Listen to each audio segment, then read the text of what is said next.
Alicia was forced back against the rough tree trunk, the ropes digging in until blood seeped out, her breath sharp and tangled with the scent of damp earth. Cole leaned in close, his voice thick with contempt. "Trash, like you deserves to rot and die out here," she screamed. "My husband will tear every one of you apart." Harris burst out laughing, spat on the ground. "If that jungle rat makes it here, I'll rip his eyes out." Their laughter echoed through the forest, unaware that deep in the shadows a blood-bound promise had already been made. Night fell like a heavy blanket over the suburban forest, leaving only the whisper of wind threading through the high branches. The narrow asphalt road wound through the woods without a single street light, lit only by the faint beams of Alicia's headlights slicing through the thin mist, casting trembling streaks of light on the damp pavement. She gripped the steering wheel tightly, her mind still caught up in the late meeting that had just ended downtown. Darnell was probably waiting at home dinner, likely cold for a while now, and Alicia just wanted to get away from the creeping unease brought on by the dark rows of trees lining the roadside. But as she reached the third curve, a sudden burst of blinding headlights from ahead flashed straight into her face, forcing her to slam the brakes. A black pickup truck blocked the road, its engine growling, and before Alicia could reverse, 4 figures in police uniforms stepped out. Their chest badges reflected her lights, but their faces lacked any trace of law enforcement seriousness. Sergeant Cole led the group, walking forward with a swaggering confidence and contempt. He tilted his head toward Alicia's car, then looked directly at her. "Nice car," Cole said slowly. "Your husband deals drugs." The question landed like a slap, cold and laced with malice. Alicia took a deep breath and stepped out of the car. "What do you want?" Her voice stiffened. Harris, the tall officer behind Cole's, smirked, his eyes locked on her like prey. "Just a check," he said. "Dark night, a woman driving a luxury car through the woods. Looks suspicious." Vaughn, standing on the right, let out a low, suggestive whistle, while Briggs moved in slowly, his hand resting on his holstered gun as if to make a point. "I'll sue you," Alicia said, her voice shaken, but her eyes never leaving Cole. He raised an eyebrow,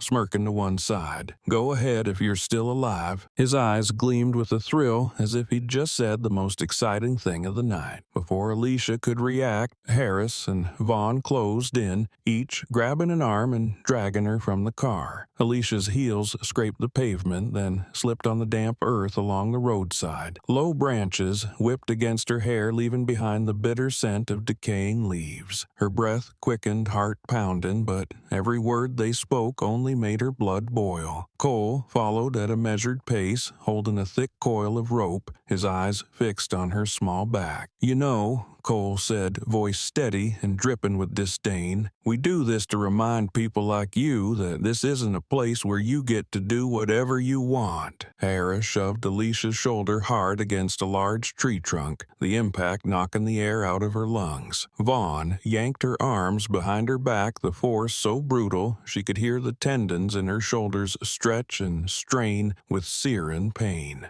Briggs drew a knife, not to threaten, but to slice a long piece of rope from the coil Cole handed over, then passed it back to him. Cole wrapped the rope around Alicia's body, pulling tight until her skin pressed into the rough bark. Each time he tugged the cord, bit deeper into her wrists, burning like fire. Blood from a scrape on her forehead trickled down past the corner of her eye, mixing with the sting of sweat. Alicia clenched her teeth, forcing her voice to stay calm. "Darnell will come for each one of you," she said, every word sharp as a blade. Cole laughed, the sound echoing through the darkness, drawn out and deliberate. "Then tell him to buy himself a coffin." Harris cackled, spitting on the ground. "If that jungle rat shows up, I'll carve his eyes out." Vaughn whistled again, this time to provoke, while Briggs stepped back with arms crossed, watching like it was some kind of show. Wind drifted in from deep within the forest, carrying the musty scent of rot and the faint crackle of crushed leaves. Alicia felt every chill race down her spine, not just from the air, but from the way all four men stared at her like she was already discarded. Cole leaned in close, his breath hot against her skin as he whispered, "The forest will sing you to sleep tonight. If you're lucky, your body will still be intact by morning." He dropped the rope, stepped back, and motioned the group toward the truck. The four uniformed figures disappeared into the mist. The engine roared to life, then faded, leaving Alicia alone in the suffocating dark. The tree she was tied to loomed tall, and cold roots curled above the earth like skeletal hands clawing at her legs. Pain radiated from her shoulders down her arms, making each breath a struggle. Her heart pounded not just from fear, but from a slow-burning fire inside her. Rage and agony tangled together. In that moment, Alicia could hear the wind hissing through the leaves like a sharp whisper. Somewhere farther in the woods, a pair of eyes stayed wide open, tracking every move that had just unfolded. The pale moonlight glinted off the steel blade, and his hand beads of dew sliding along its edge and dripping soundlessly into the decaying leaves. A heavy breath broke through the rustling. Someone had heard everything, seen every knot tighten, every drop of blood fall. Alicia tilted her head, sensing this presence out there, but the pain and exhaustion made her eyelids heavy. She didn't know that just a few hundred meters away, Darnell was hidden in the shadows, fingers clenched wide around the knife handle, each word from the cops carved into his mind like steel into wood. Without a sound, he slipped deeper into the forest heart, thudding with a vow unspoken. This would not be her final night, but it would be the beginning of the last night for them.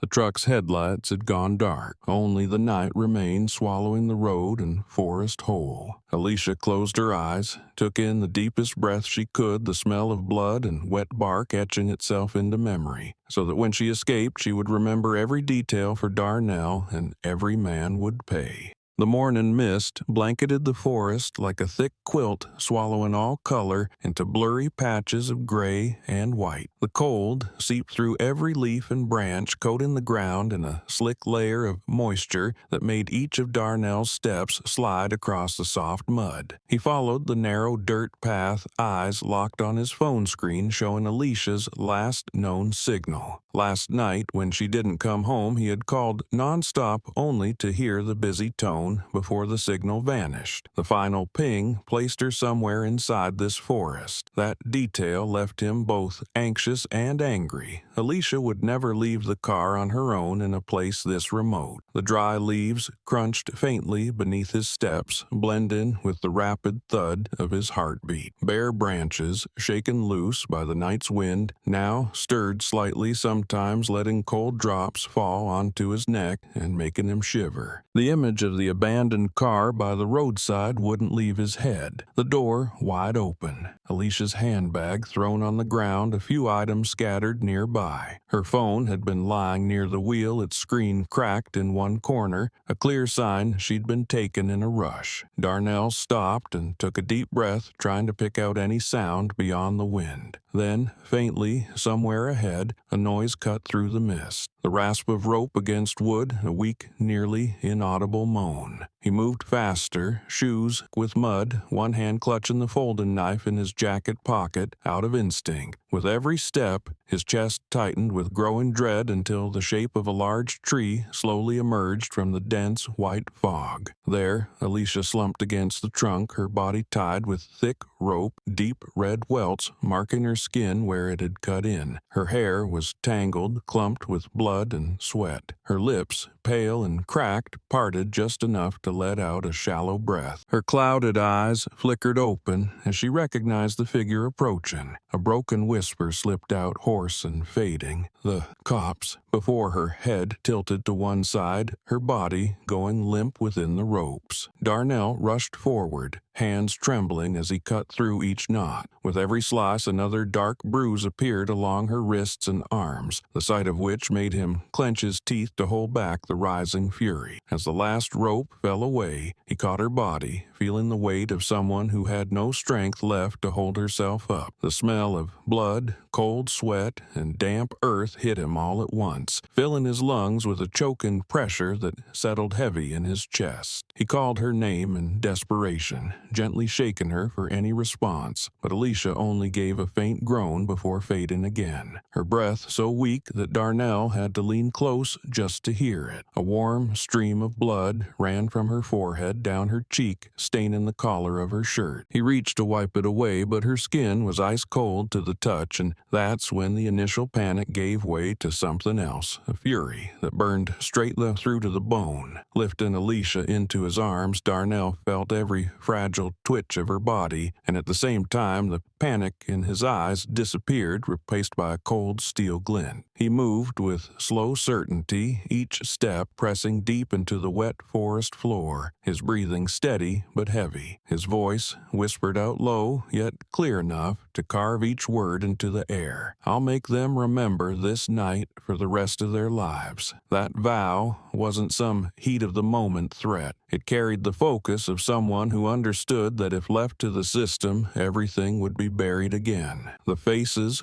Cole, Harris, Vaughn, Briggs, were etched into his mind, their sneers, their mocking laughs, every cruel word they threw at Alicia. He saw Cole leaning in, close, voice low and vicious, and Harris spitting on the ground like it proved his right to humiliate. Darnell tightened his grip around Alicia, feeling like he wasn't just carrying her, but an oath of vengeance. Every heartbeat matched the wind, threading through the treetops like a silent score to something forming in the dark. He didn't need to scream or lash out. His rage was already loud in his eyes, in every deliberate, weighted movement. Leaving the forest, Darnell gently laid Alicia in the back seat of his car, pulling a thin blanket over her body. He knew she needed a hospital right away, but he also knew that with every minute passing, their tracks would fade. In his mind, two roads pulled at him: save her or hunt them down. But when he looked at Alicia's face again, saw her lips trembling in fevered sleep, he knew he had to do both: keep her alive and make sure those men didn't get the chance to disappear. He started the engine, the tires grinding dried leaves beneath them, leaving behind the thick fog still circling that tree. And as the car rolled forward, part of him stepped out of his old life. The rest was something else now, a predator waking up. The hospital room was blindingly white. The sharp scent of disinfectant clung to every breath, seeping into the lungs like a toxic fog that made it hard to breathe. On the bed, by the window, Alicia lay still, arms wrapped in white bandages, her face pale and lips cracked. The steady beep of the heart monitor was the only sound, a reminder to Darnell that she was still here, but the silence felt so fragile that even the smallest disturbance could shatter it. He sat in the chair beside her, hands clasped, eyes locked on her face. The deep red marks around her wrists burned into his memory like wounds carved with a blade, and every glance at them reignited the fire in his chest. As soon as the doctor left, after a preliminary check, Darnell pulled out his phone and called the police dispatch. The woman's voice on the other end was precise, robotic, but he barely noticed. He reported everything, where he found Alicia, her condition, and that this was a deliberate assault. He demanded an immediate investigation, emphasizing that the attackers were police officers and had to be held accountable. There was a pause, then a flat response: someone would be sent right away. Less than 15 minutes later, a knock came at the door. Darnell stood ready to walk the investigator through the scene and recount every detail. But when the door opened, he froze. The man who stepped in wasn't a stranger, it was Harris. His police uniform was crisp badge gleaming, and the smirk on his face oozed mockery. His eyes passed over Darnell before resting casually on Alicia, still unconscious in bed. "Heard your wife had some trouble," Harris said, each word slow and taunting. "I've been assigned to the case." The sentence hit Darnell like a punch, but he held himself together. He gritted his teeth, swallowing the rage. "You're the one who tied her up." Harris leaned against the doorframe, arms crossed, smiling faintly. "Got any proof? Or is this one of those dreams?" The air in the room grew thick. The heart monitor's beeping suddenly sounded shrill. Darnell stepped forward now, so close, he could see the cold flicker in Harris's eyes. "I've got my own eyes, my wife's words, and a memory sharper than any report." Harris shrugged, unfazed as if listening to a bedtime story. Shame, memory, and feelings don't count as evidence in court. Darnell realized this wasn't an investigation. It was a warning. The police weren't here for justice. They were here to send a message. They ran this game, and anyone who spoke out would be silenced before they got the second word out. The truth was plain as daylight. The entire department was covering for its own, protecting their own no matter what, even if that meant shielding a man who had just tried to kill an innocent woman. Harris stepped closer to Alicia's bed, his eyes drifting from her face to the white bandages wrapped around her arms. "Look at that. She's still alive. So what's the big deal?" The words came out light, but carried a weight of pure contempt. Darnell felt his fingers curl his hand, itching to close around Harris's throat right then and there. But he knew if he did, Harris would flip it, turn him into the aggressor, and the story would twist against him completely. Instead of letting anger take control, Darnell took a long, steady breath. He stepped between Harris and Alicia, voice low, clear, shout. "And if you want to investigate, start by looking in the mirror." Harris stared at him for a few seconds, his eyes saying this game was just getting started. He smirked, then walked out, leaving behind the cheap stench of cologne mixed with the sharp bite of disinfectant in the air. When the door shut, Darnell turned back to the bed and looked down at his wife's face. She was still unconscious, her breathing faint but steady. He leaned in close to her ear, whispering as if each word could pierce through the fog of her coma and reach her. "If justice won't come from them, I'll bring justice to them." Daylight streamed through the thin curtains, laying a pale gold streak across the floor. But to Darnell, the room remained just as dark as when he entered. In his mind, 4 names were now etched with brutal clarity, and the next steps were already beginning to form. The system had slammed the door of justice in his face, and that only made him search for another way, a way through the shadows where those who thought they held power would pay with their own fear. He sat back down, hand wrapping around Alicia's cold fingers, feeling the faint but resilient pulse beneath her skin. Every beat was a reminder that she was still here, and that failure wasn't an option. The game had shifted, and this was no longer a fight between one man and 4 cops. It was a war between one human being and a rotten system. And Darnell knew that once he stepped in, there would be no turning back. The garage behind the house was swallowed in darkness, lit only by a single old yellow bulb hanging from the ceiling, its weak glow falling onto a wooden table, scattered with papers, maps, and a few scattered photographs. The air was thick with the smell of motor oil and rusted metal, more like a hidden bunker than a place to park a car. Darnell stood in the center of the room, both hands planted on the table, eyes locked on the photos arranged neatly in a row. Cole Harris, Vaughn, Briggs, 4 faces burned into his memory since that brutal night. Each photo was marked with a name badge number and notes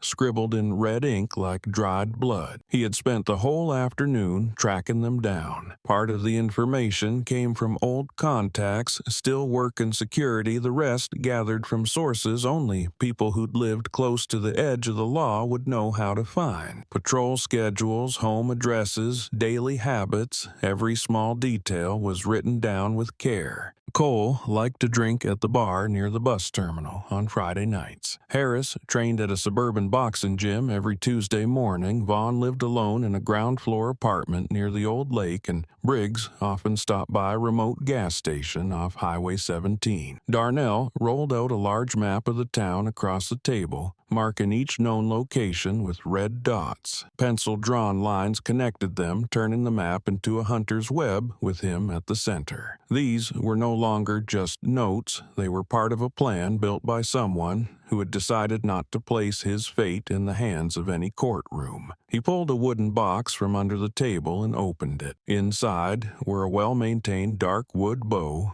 a steel arrow tube, a compact semi-automatic pistol, and a set of Gleeman folding knives. Darnell started with the bow for its silence and clean execution. He pinned a target sheet on the far wall, drew the string held steady, then released. The arrow struck the bullseye with a soft thud. He repeated the process, each shot faster, farther, and more precise until every arrow pierced the exact spot he aimed for. Switching to the knives, Darnell set up wooden blocks as targets. The blades left his hands and sank into the wood with a dry, heavy thump. He wasn't just building strength, he was training to move quietly, to appear and vanish without sound like a shadow. With the handgun, he checked each bullet, wiped off fingerprints, then fired at a moving target slow at first, then shifting direction without warning, mimicking the chaos of hunting someone who runs. Sweat rolled down his temple, but Darnell barely felt the fatigue. Every move he made was driven by a single image: Alicia tied to the tree, blood running down her forehead, eyes still burning with defiance despite her broken body. He muttered to himself, voice hoarse like a vow being carved into the air. They treated this forest like a dumping ground. I'll turn it into a hunting ground. A soft knock at the garage door made him look up. Alicia stood there, one hand gripping the doorframe for balance, her steps unsteady from wounds not yet healed. She looked at him for a long time, eyes full of worry and helplessness. "Don't kill them." Her voice filled the tight space falling between the weapons and photos on the wooden table like a drop of cold water. Darnell wiped his hands on a rag and stepped closer, but his eyes didn't soften. "You want them breathing." His tone wasn't a shout, but each word carried weight, pressing down on something they both knew couldn't be undone. Alicia didn't answer. She looked at the floor, fingers gripping the edge of the doorframe. Deep down, she knew there was nothing she could say to pull him back. That night had taken too much, not just her safety, but the last piece of his faith in what people called justice. In that moment, inside the dim and suffocating garage, two people stood face to face, each on a different side of a line. Alicia hoped he'd find another way. Darnell had already chosen blood, and he knew once you stepped onto that path, there was no return. The photos on the table weren't just faces anymore, they were mile markers in a path already set, and every beat of his heart counted down to the moment the real hunt would begin. He turned back to the table, picked up Cole's photo, his finger gliding over the cold face. "Starting with you,"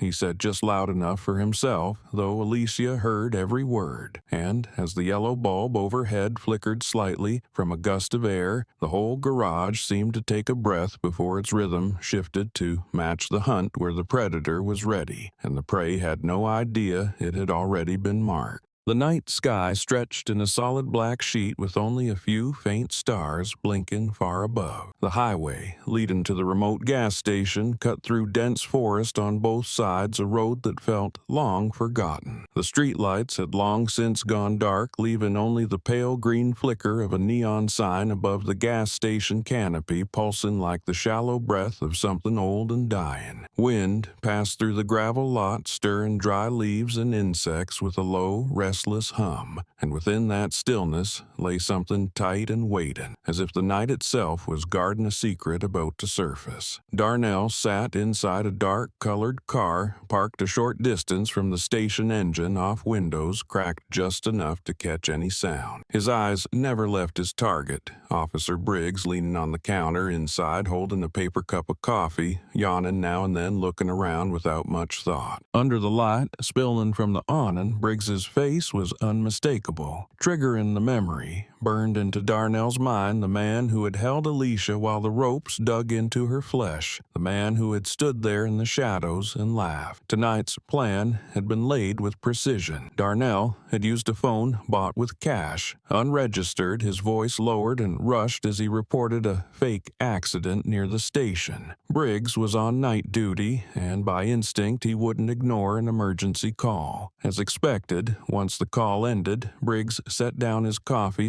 stretched and reached for the flashlight on the counter. Darnell watched his every move, waiting for the right moment. When Briggs stepped outside, his boots crunched slowly over the gravel, heading toward the empty lot behind the station, the place Darnell had chosen to strike. The flashlight beam skimmed over weeds and tree stumps, each pass briefly revealing the pitch-black space ahead. He moved from the car, his body blending into the dark, steps light as breath on grass. The distance closed quickly, and just as Briggs passed between two thick tree trunks, a firm hand yanked him backward by the collar into the dark. Before he could cry out, a silver blade pressed against his throat, cold as ice, giving him a sudden and perfect sense of just how thin the line was between breathing and not. "That's steel," Darnell said, voice low and steady. "Feel cold to you?" Briggs froze, eyes wide, breath heaving.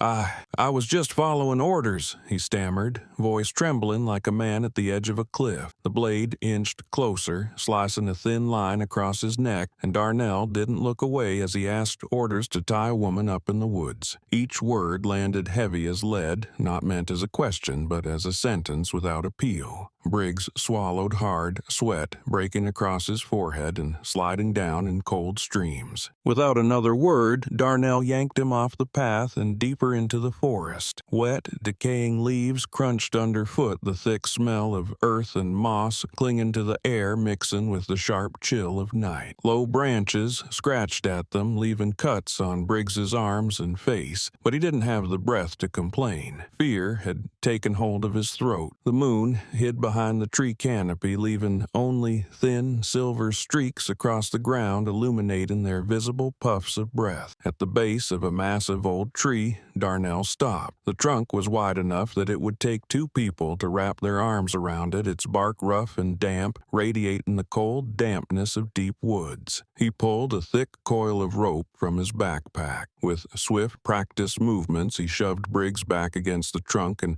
wrapped the rope around his body. Each pull dug deeper into flesh, leaving red welts like the ones Alicia had endured. Briggs whimpered, struggling, but the rope tightened with every motion, holding him firm. Darnell paused, pulled a small wooden sign from his jacket. On the scratched surface, bright red paint spelled out the words, "Just like you did," each letter standing out as if bleeding in the moonlight. He hung it from Briggs's neck, positioning it perfectly at eye level, ready for anyone who might find him. Briggs panted, pleading, "Please, I'll tell you everything. I'll talk." But Darnell simply stared at him, eyes steady and unwavering. He leaned in, his voice calm and close, barely a whisper. "Start by feeling what she felt. Tonight, you'll learn what it means to wait for sunrise." With that, he turned and walked away, his silhouette fading into the night like it had never been there. The wind whispered through the leaves again, and insects chirped back to life, slowly drowning out Briggs's quiet sobs. The walk back felt longer than the path in, but with every step Darnell felt lighter, not from regret or mercy, but from knowing the hunt had truly begun. Briggs was the first prey, and he had delivered a clear message to the others. The game had new rules now. Back at the forest's edge, he paused for a moment, drawing in the scent of the night, the smell of soil wood and freshly cut rope. The neon light from the distant gas station blinked steadily, indifferent, as if that place had never been the starting point of a reckoning. Darnell moved quickly toward the car, slid into the driver's seat, and started the engine. The roar broke the silence, but in his mind the only sounds echoing were the tightening of the rope and Briggs's panicked breath. As the car rolled forward, the night closed behind him again, sealing away the tree and the man left behind.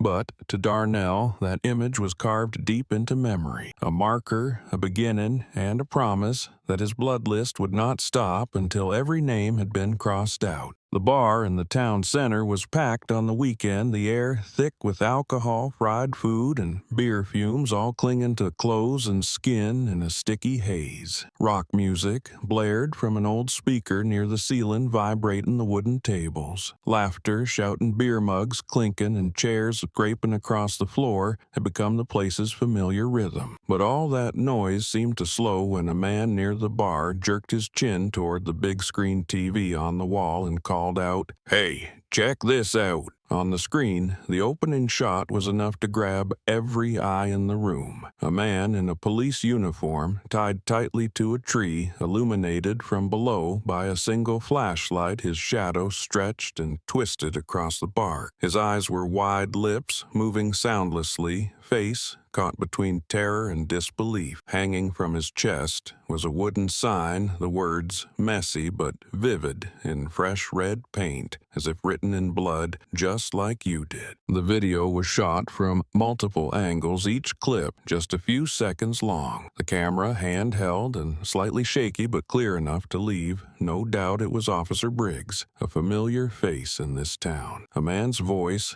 cut through deep, even, and sharp as a blade. That steel feel cold to you. No one in the bar said a word in that moment. They just stared at the screen. Then the video cut abruptly, replaced by the logo of the local breaking news broadcast. Within hours, the footage had spread across every social platform like a wildfire. Back in the bar, a few people laughed out loud, nudging each other like they'd just seen a sports highlight. About time someone hit back at those bastards, said a bearded man in the corner, grinning widely. At the next table, a middle-aged woman nodded slowly. He's the one bringing real justice. Online posts tagged #JustLikeYou did and #justice. For Alicia exploded with thousands praising Darnell as a silent hero, the man who stood up when the system failed. But at the same time, fierce backlash followed. Attacking cops crosses a line no matter the reason, one account wrote. If everyone did that, we'd have chaos. Other posts demanded Darnell's arrest, labeling him a threat. Social media became a battlefield, two sides clashing, hard supporters spreading the video like gospel critics, calling him a criminal, spitting on the law. Inside the small office at the back of the police station, Cole sat in front of a computer screen watching the video for the third time. The glow from the monitor lit his face, casting shadows that made the pulsing veins on his temple stand out. When the wooden sign appeared on screen, his hand clenched the mouse so hard his knuckles turned white. He didn't blink until the video ended, then leaned back slowly, his lips pressed into a thin line. "He wants a war," he said, voice low, each word dropping to the floor like a weight. "I'll show him what it means to hunt." Harris and Vaughan stood nearby in silence, exchanging only a quick glance. Cole turned sharply, his tone harder now. "Find him. Tear this town apart if you have to, but get to him before this gets out of control." A few miles away, in a small house on the edge of town, Alicia sat on the sofa, a thin blanket wrapped around her. The glow from the TV screen made her pale skin seem almost translucent. When Briggs's face appeared, her whole body tensed. Then, as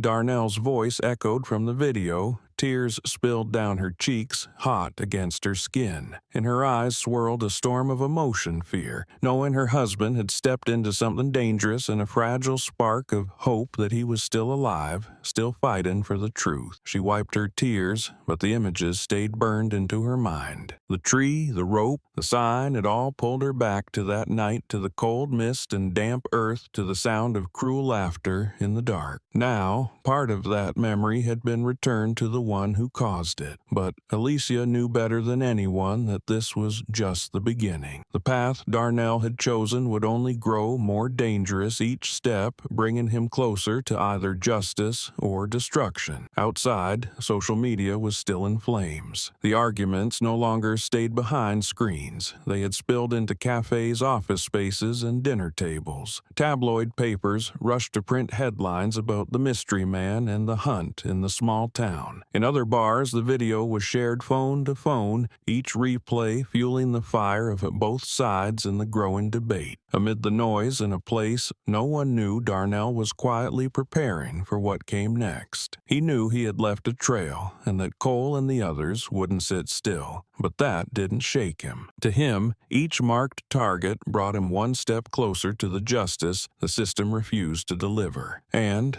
while the voices of praise and outrage echoed across the town beneath it all, a real hunt had begun. A hunt both predator and prey understood would leave no room for mercy. Late afternoon settled over the central square of a major city, where tall buildings cast long shadows across the wide stone pavement. The last light of day spread in a deep orange hue, blending with soft violet at the horizon, painting the scene in a mix of calm and anticipation. A light breeze passed through rows of flags on tall poles, their flutter mixing with footsteps and voices from hundreds gathered since earlier. The benches surrounding the fountain were all occupied, the sidewalks packed tight. Everyone's eyes were fixed on the massive LED screen set up in the middle of the square where a live stream was being broadcast across the internet. In less than half a day, the hashtags #TieThemUp and #JusticeFor Alicia had surged to #1 on Twitter and across other platforms. Open any phone, any app, and dozens of new posts appear, each minute filled with images, clips, and fiery commentary. Some praised Darnell as a hero standing against brutality, pairing photos of Alicia tied to a tree with shots of Briggs in the same position. Others called for his immediate arrest, labeling him a dangerous vigilante, spreading chaos. The two waves of opinion surged like clashing currents, and now the debate had gone national. It was no longer contained to the town where it began. Amid the flood of updates, a new clip surfaced like gasoline tossed on a growing fire. Just a few seconds long, secretly recorded inside a dim break room of a police unit, it clearly showed Cole slouched in a chair, one hand holding a beer can, the other resting loosely on his leg. He tilted his head, mouth curling into a smug grin, then said,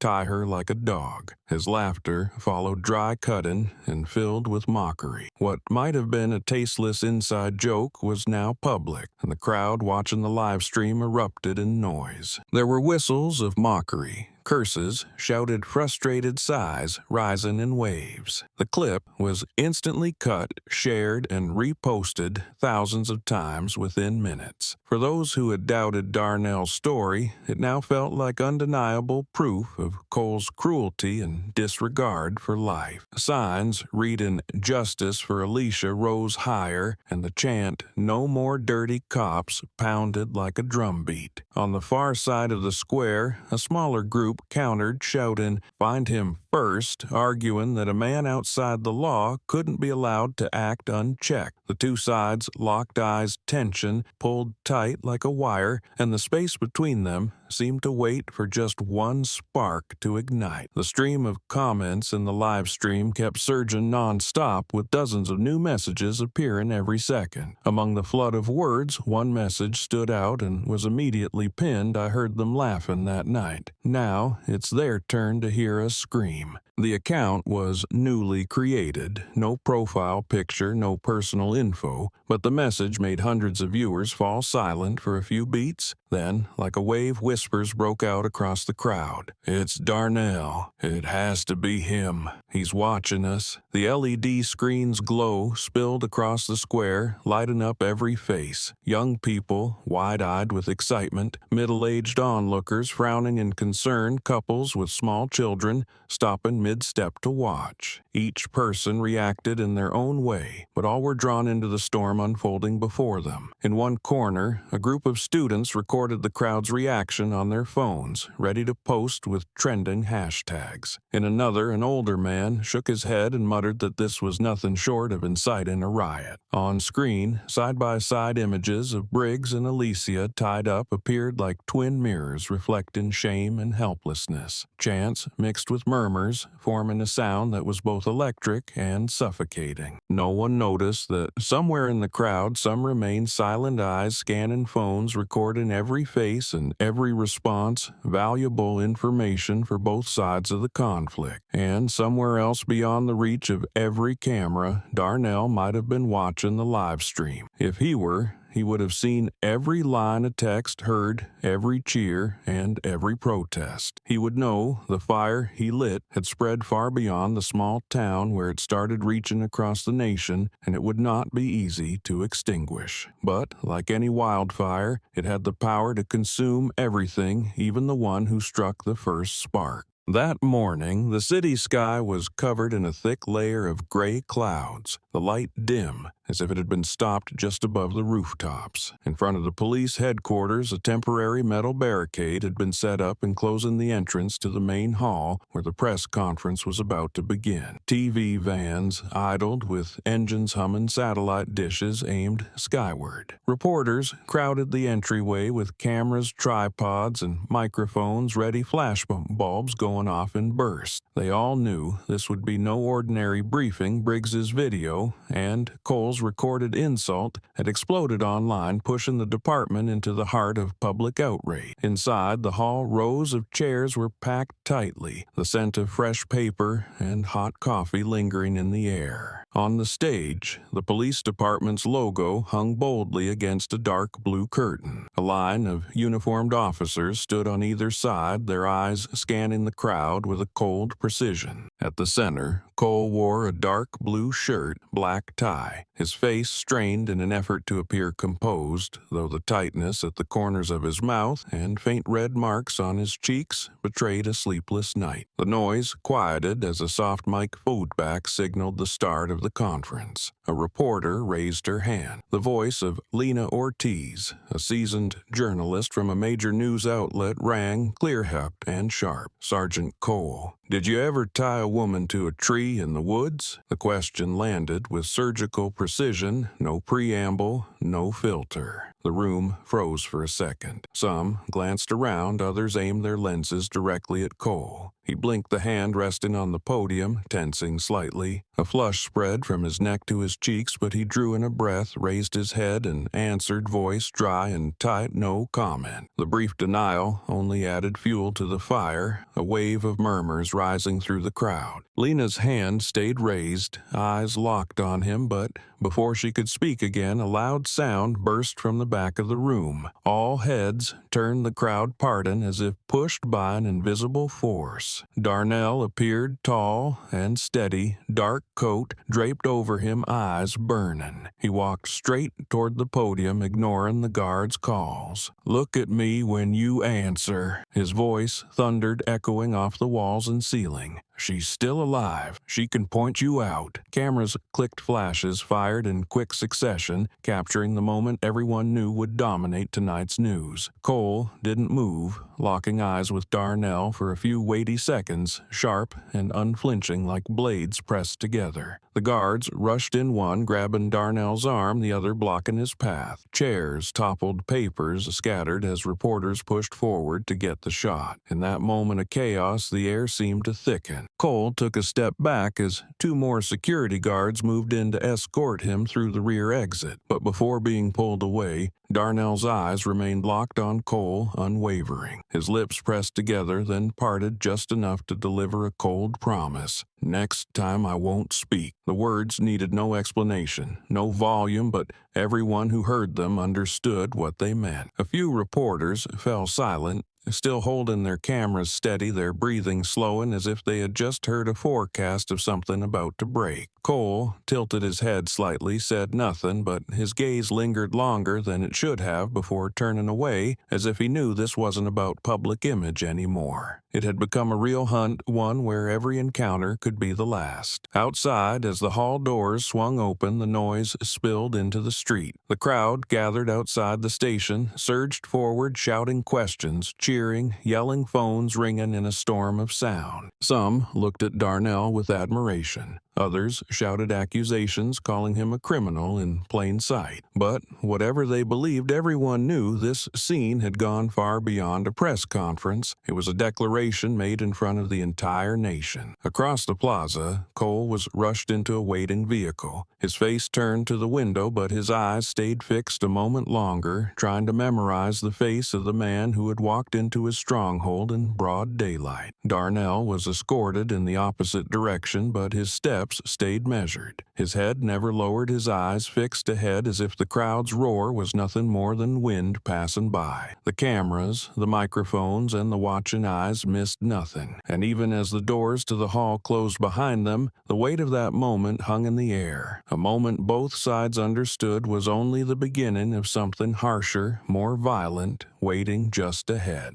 Night had fallen, and the city outside the window was reduced to scattered amber glows from streetlights and storefront signs. Inside a small seventh-floor apartment, Lena Ortiz sat at her desk laptop, open in a pool of darkness, the pale blue light casting a stark glow across her focused face. On the screen, a newly decrypted email displayed its subject line, "Confidential, for internal use only." The sender's name was missing, and only an untraceable anonymous address was provided. Lena was no stranger to murky sources, but when she clicked on the attachment, her heartbeat quickened. PDF documents appeared, each one stamped in red with Police Department, Internal, and marked with dates and verified signatures. She skimmed the first few pages, then stopped at page 3, where one bold sentence hit like a punch. Intimidation order for subject Alicia Turner. Below that, under approved by, stood a name in print, Sergeant Cole. This wasn't a rumor, not a suggestion, it was a directive. The file detailed every step from surveillance times to approach methods, including instructions to intimidate and apply psychological pressure. Lena leaned back in her chair, a chill crawling down her spine. This wasn't a suspicion anymore. It was direct proof Cole didn't just know he gave the order. She read every page carefully, fingers flying across the keyboard to screenshot and back up the files onto both an external hard drive and a secure cloud folder. Each click echoed in the silent room like a gavel strike waiting to fall. In one section, she found the names of all officers involved: Briggs, Harris, Vaughn. Names she'd heard too often in recent days, but now tied to an official document, they felt like live wires in her hands. She was holding something that could shake the entire structure. Her phone, resting beside the laptop,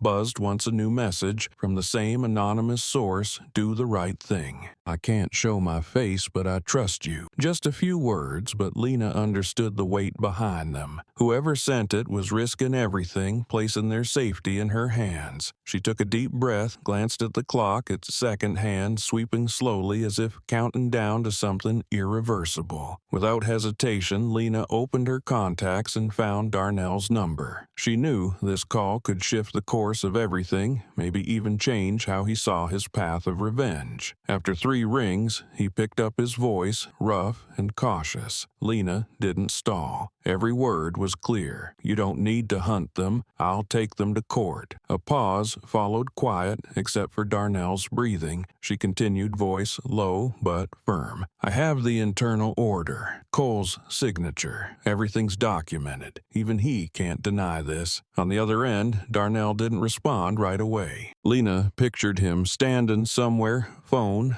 pressed to his ear, eyes staring into the distance, weighing everything. She knew that for someone who had seen how rotten the system could be, trust in courts and laws wouldn't return with just one call. But she also knew that if she didn't try all this, evidence would remain nothing more than useless pages. She opened another file, scanned through a few lines, internal exchanges between Cole and his subordinates. One chat message reading, "Pick a remote spot, make it stick." The words were cold, blunt, and unfiltered, revealing that Alicia's ordeal in the woods was not random, but premeditated. Lena tightened her grip on the phone. "You want justice for her. So do I. We can get it without spilling more blood." On the other end, Darnell's voice dropped slower now. "Send it to me." Then he hung up, leaving behind a steady dial tone. Lena placed the phone on the desk, eyes still fixed on the documents, feeling the weight of them not just in ink and stamps, but in what they represented: a betrayal from within an officer who chose conscience over silence. Outside the window, the city lights stayed bright, but to Lena, this room was now the eye of the storm. She knew the moment these files left her hands, the pressure would close in. But she also knew that sometimes to bring down a wall, all it takes is the right brick. And tonight, she had just been handed that brick. Darnell stood by the window of his motel room phone, still in hand, Lena's words echoing in his head. "Court. I used to believe in that until I saw my wife covered in blood." He spoke softly, but the weight in his voice was like stone, a reminder to himself of the reason he was here. The image of Alicia in the woods was still etched into into him, her eyes meeting his before she passed out the dried blood on her face, the rope marks on her wrists. No courtroom ruling could erase that, and no sentence could convince him that justice would show up on its own. He sank into the wooden chair, eyes falling to the spread of papers, maps, and photos of his targets across the table. The files Lena had promised wouldn't change his purpose, but they offered another path, a new weapon not forged from steel or gunpowder, but from what those men left behind in a system they thought was untouchable. He understood now, with internal records in hand, the battles ahead wouldn't just happen in the shadows or at knife point, but in ways that would leave them unable to hold their heads high even in daylight. Outside, the sound of passing cars blended with distant sirens, the kind of noise that instantly put him on alert. He stood up, pulled the curtain shut,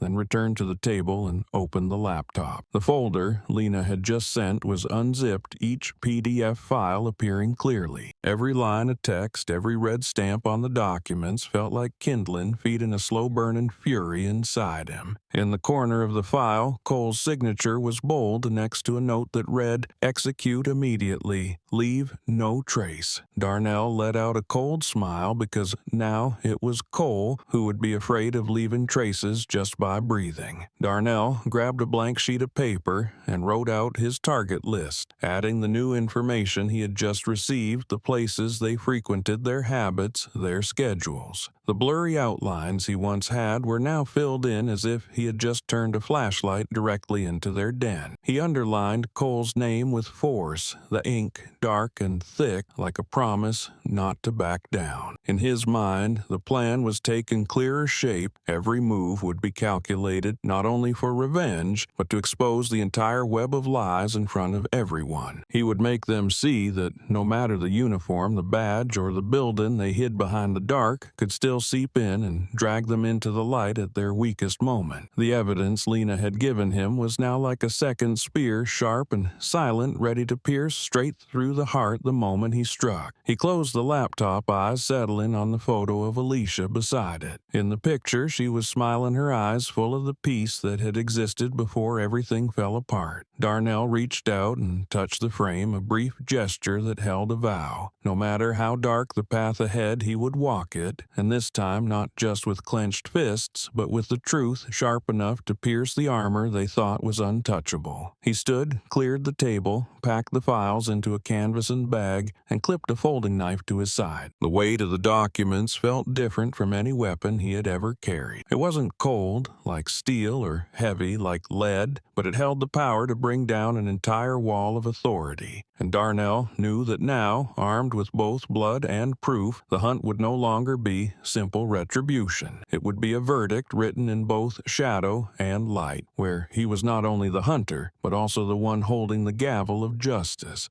That night, the street leading to the police station blazed with thousands of torches and the glow of phone lights shimmering trails dancing across the faces of the massive crowd gathered there. The sound of hundreds of voices chanting slogans merged into a constant rhythm like waves crashing and echoing off the brick walls. Signs demanding justice were raised high, swaying with each chant. The air was thick with body heat, the smoke of torches, and a tension that hung suspended, waiting for the slightest spark to ignite. At first, everything unfolded in relative order. People stood, shoulder to shoulder, in neat rows, passing water bottles down the line, helping the elderly stay steady in the tightly packed crowd. The steady beat of a drum echoed from somewhere in the distance, guiding both chants and footsteps. But at the front, a wall of police officers formed a solid black barrier, their body armor and helmets reflecting the torchlight, their polished shields catching every flicker of orange and gold. Cold, steel-like stares from behind the shields only made the crowd chant louder, as if trying to shatter the silence with noise. The turning point came when a sharp crack rang out from the right side of the square, unclear whether it was a firework or a shattered bottle. The police line reacted instantly, launching tear gas canisters that split the night with brief flashes before releasing thick clouds of white smoke. Coughing and shouting erupted everywhere, and the front lines of the crowd began to surge and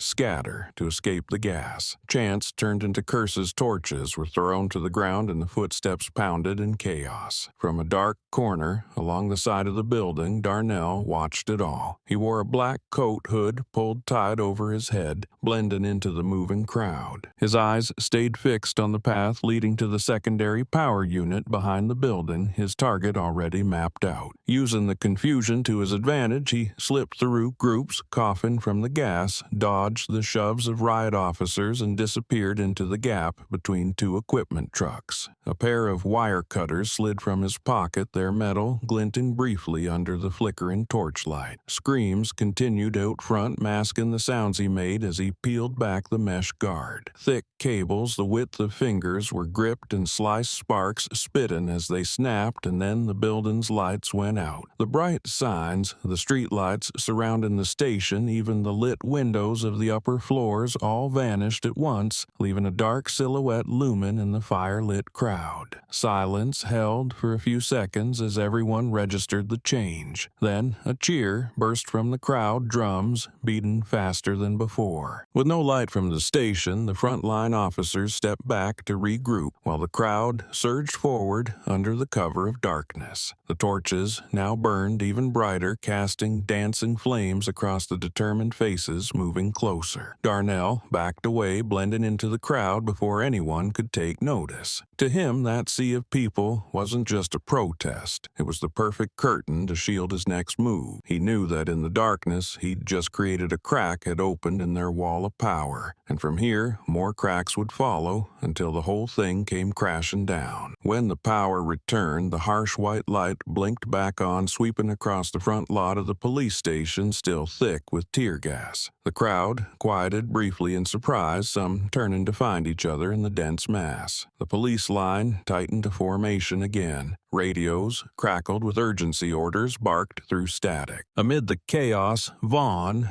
who had stood beside Cole just minutes earlier, was gone. No one saw him leave the line. No one noticed the small gap when it appeared. Cole turned to look, but saw only the backs of uniforms shifting in the haze. By morning, the news had spread through town before the police could issue a statement. A group of early walkers had found Vaughn in the woods a few miles from the city. He was bound tightly to the trunk of an oak tree, arms pulled behind him, rope digging into his skin, his face pale and eyes wide with fear. Unlike Briggs, Vaughn was still conscious but trembling, each breath shallow, like someone who had barely escaped a nightmare but remained trapped in its echo. Morning light filtered through the canopy, illuminating the wooden sign hanging from his chest. Its bold red letters clear, "Next Cole." Photos of the scene hit the internet instantly, shared at lightning speed. Each new post reignited the debate. One side thrilled at what they saw as the next step in outlaw justice. The other outraged, calling Darnell a man who had crossed the line. But no one denied that this message was sharper than ever. The sign wasn't just a warning, it was an appointment naming exactly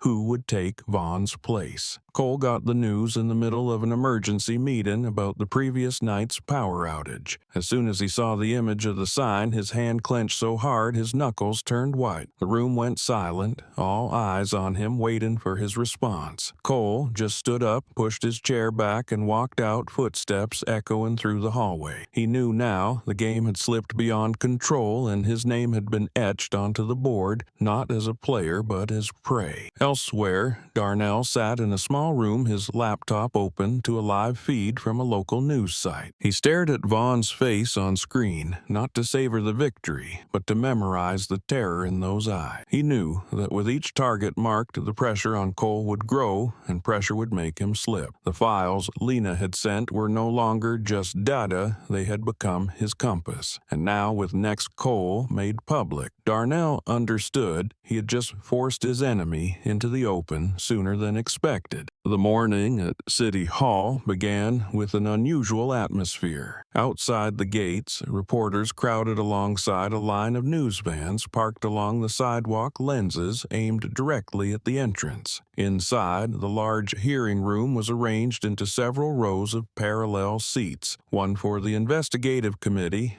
one for witnesses and attorneys and the rest for press and citizens allowed to observe. Above, fixed cameras and mobile news cameras constantly adjusted angles, broadcasting live images nationwide. Soft murmurs echoed against the high ceiling, mingling with the sound of pages turning as clerks reviewed the hearing files. When the committee chair tapped the gavel to signal the start, every eye turned to the first witness entering. He was a thin, middle-aged man, wrinkled shirt, hands gripping a stack of papers. He had once worked maintenance in the outer districts and was the one who had witnessed Cole and a group of officers closing in on a woman in the alley leading to the woods months ago. In his testimony, he recounted every detail from Cole's barking orders, the anger in his eyes, to Alicia's pleading voice. His voice trembled not only from reliving the moment, but from the pressure he had endured ever since. He stated that right after the incident, Cole had come to him, laid a thick envelope on the table, and said coldly, "Nobody wants to be planning their own funeral early." The testimony stirred murmurs across the room, a few reporters lowering their heads to scribble faster, camera lenses panning slowly to capture Cole's face, now seated in the respondents section. Cole leaned slightly back, wearing an indifferent expression, but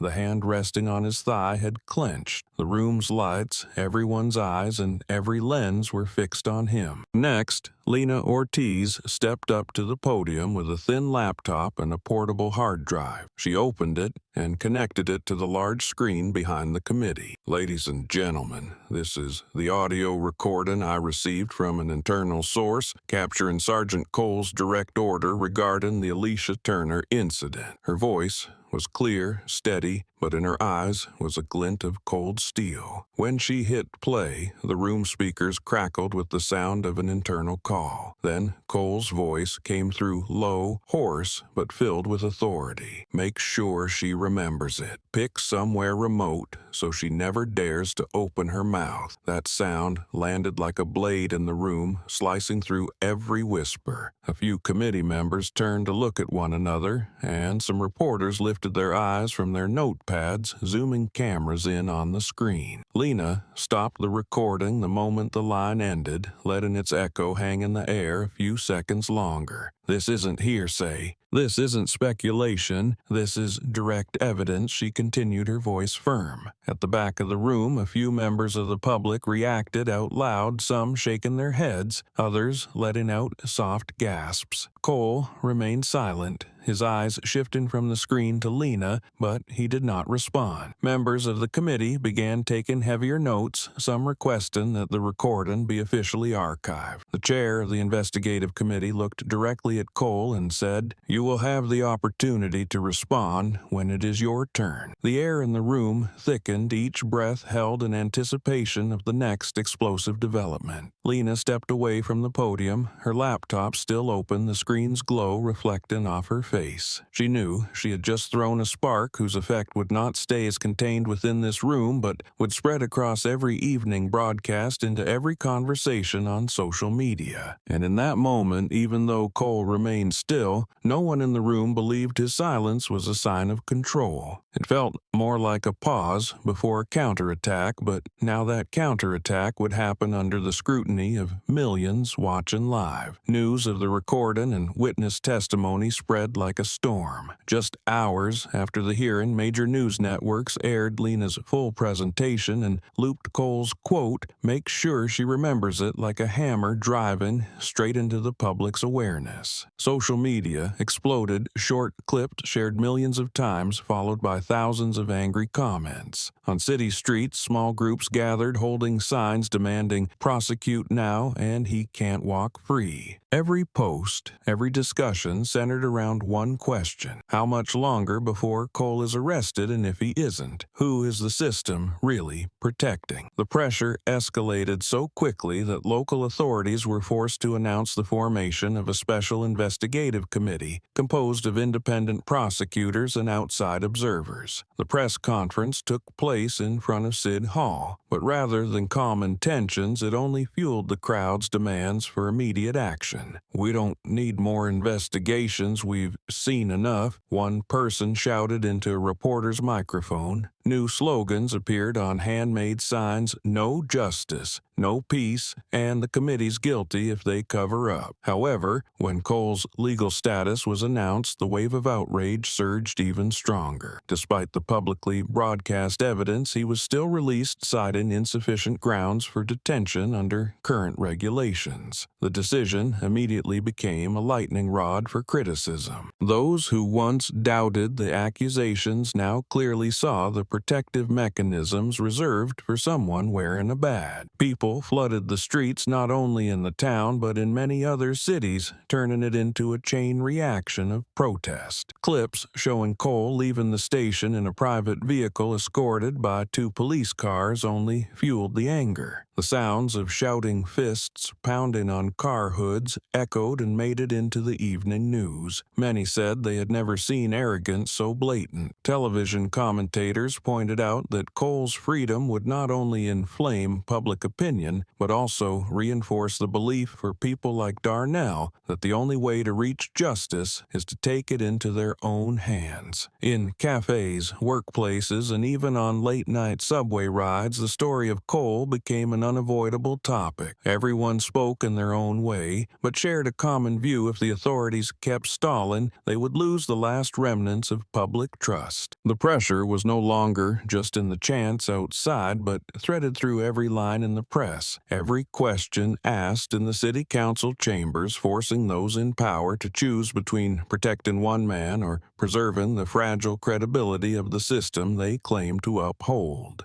That night, rain poured down on the forest like a thick curtain, blurring every outline of trees and ground. The sound of rain pounding on the leaves, sliding down into streams along tree trunks, mixed with the howling wind, made the whole forest seem to shift in fury. The scent of wet earth rose strong, mingling with the smell of rotten leaves and the damp metallic tang of the knife Darnell gripped tightly. He moved slowly among the dark trunks, his soaked jacket clinging to his body, each step sinking into the mud as if he had become one with the ground. Tonight, all his senses pointed to one name alone: Harris. In his memory, Harris always came with that raspy laugh and the gleam in his eyes as he watched Alicia tied up. In the video from their phone, he was the one standing right behind Cole, laughing every time she struggled. That night, he whispered something to Cole that made the group burst out laughing, and that sound still echoed in Darnell's head every time he closed his eyes. Now, in the freezing rain, he had tracked Harris for days, from the moment he left town to the wooden cabin deep in the forest where Harris thought no one would be patient enough to find him. Darnell picked a high patch of ground with a clear view of the trail leading from the cabin to the dirt road back to town. He knew Harris was on night shifts this week, and out of habit, he would cut through this part of the woods to save time. The rain was a perfect ally, masking all sound, blurring visibility, letting any shadow wait unnoticed in the dark. When Harris's silhouette appeared in the distance, slightly hunched from the cold, his flashlight sweeping left and right, Darnell silently tightened his grip on the knife. Harris drew closer, stepping into puddles and leaving deep tracks. Just as he passed the tree where Darnell lay in wait, a strong hand yanked him back into the dark gap between 2 trunks. Harris didn't even have time to scream before cold steel pressed to his throat, the blade flashing in the lightning's brief flare. Harris's breath came in sharp gasps, blending with the rain. He stammered, voice cracking from fear, I have a family."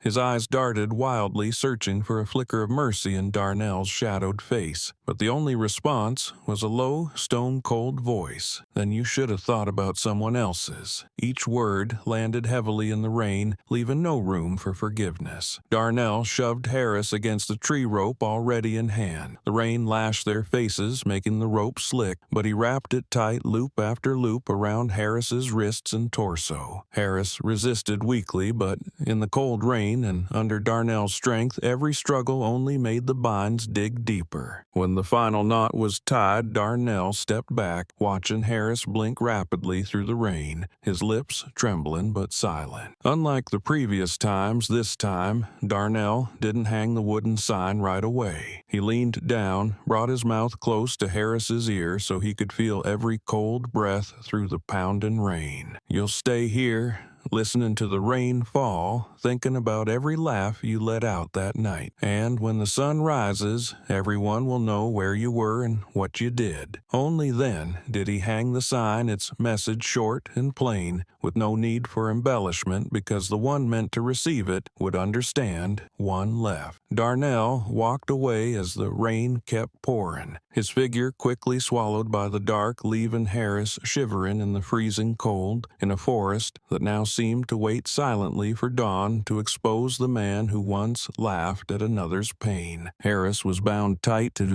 this tree trunk rope, cutting into his wrists, rain slapping his face until his eyes squinted shut. His breath came fast, hissing through clenched teeth from the cold and fear. Darnell stood a step away, his eyes no longer the storm of rage seen in his past acts, but something deeper still and cold. He didn't press the knife to Harris's throat this time, didn't throw him into the mud. Instead, he pulled a phone from his coat, set it to record, and pointed the lens straight at Harris's rain-soaked face. In the frame, the sign hanging from his neck was clear, with the simple but jarring message, "One left." Harris trembled, trying to turn his head from the camera, but Darnell held his shoulder firmly, forcing him to face the weak glow of the flashlight. He didn't ask questions, didn't need a confession. Everything had already been staged for Harris to become a piece in a much larger picture. When the video ended, Darnell sent the file directly to Lena through a secure channel. The accompanying message had only 2 words: evidence. He knew she would know what to do, and more importantly, she would bring it to light in a way no one could twist. That night, as he left the forest, Darnell felt something shifting inside him. Before, every confrontation had been a personal sentence, judged and carried out by his own hand. But now, with Harris, he had left him alive, made him into a witness that couldn't be denied. That survival wasn't mercy, it was a tool, one that would make it far harder for Cole and his system to deny anything before the public eye. This was a turning point, not just in his plan, but in how he saw the path he was on. Making the evidence public meant dragging the fight into the light, exposing each man who thought himself untouchable. He knew, once he chose this road, there'd be no going back to quiet hunts in the shadows. More eyes would watch, more voices would praise and condemn, but the weight of truth would be heavier than any blade he had ever carried. Walking through the rain streaked with distant lights, Darnell gripped the phone tightly. The power of exposure, of turning private pain into a public indictment,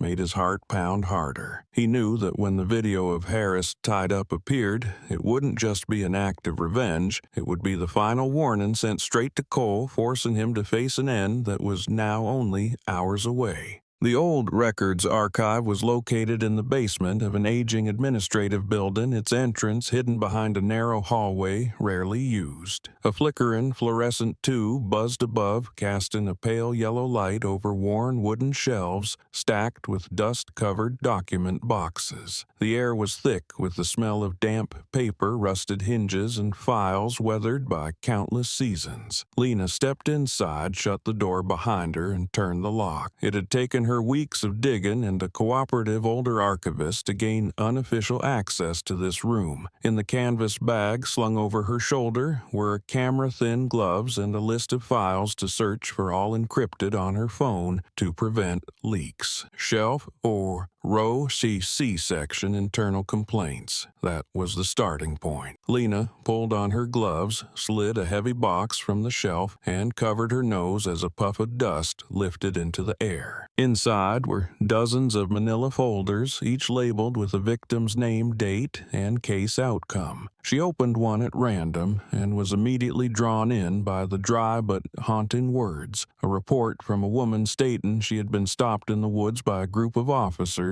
tied to a tree as a warning after reporting a corruption case. The second file, the third, All contained eerily similar details: nighttime incidents, remote locations, threats made, and a group in uniform without name tags. By the fifth file, Lena noticed a repeating detail under involved officer. The name Sergeant Cole appeared sometimes as the patrol leader, sometimes listed as present at the scene but not directly involved. She paused for a few seconds, staring at the faded black ink, feeling as if she were touching the trace of a predator that had hunted for years without being stopped. The sixth file, the seventh. His name kept showing up occasionally alongside Briggs Vaughn or Harris. Each time an image returned to Lena's mind: Alicia in the woods, rope cutting into her wrists, blood at her temple. She set aside all the files bearing Cole's name, stacking them neatly. 10, then 11, 12, and the number kept growing. Over 10 cases, spanning years, each one closed with a conclusion of insufficient evidence or victim withdrew complaint. Lena knew that didn't mean they were innocent. It meant the cases had been smothered from within. A name that repeated itself so often couldn't be a coincidence. It was a pattern, the fingerprint of a violent habit protected by a badge and power. Sweat beaded on her forehead despite the room being quite cold. It felt like she was handling a ticking time bomb, just waiting for the right person to set it off. She turned on her camera and began snapping photos of each page, each signature,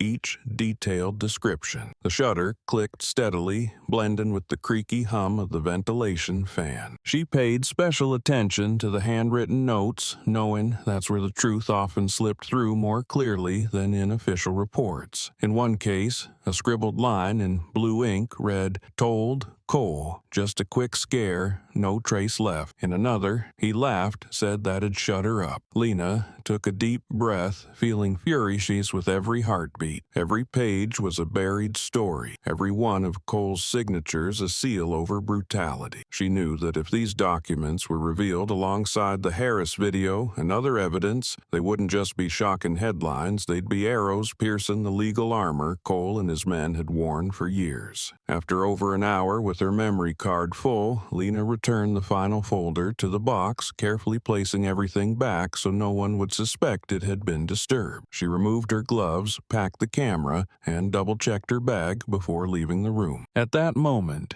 the dim archive and its shelves faded from her mind, replaced by a new image, a courtroom public where these pages would be read aloud before the world and Cole's name would echo again and again, not as a symbol of control, but as an inescapable indictment. Stepping into the hallway, Lena pulled the door shut behind her as the fluorescent light cast shadows down her back. In that instant, she knew she had touched something that could end it all, not with a bullet, but with thousands of words written by the very hands of those who thought they'd never be exposed. And this time, the nightmare wouldn't live only in the minds of the victims, it would become Cole's own, vivid and inescapable.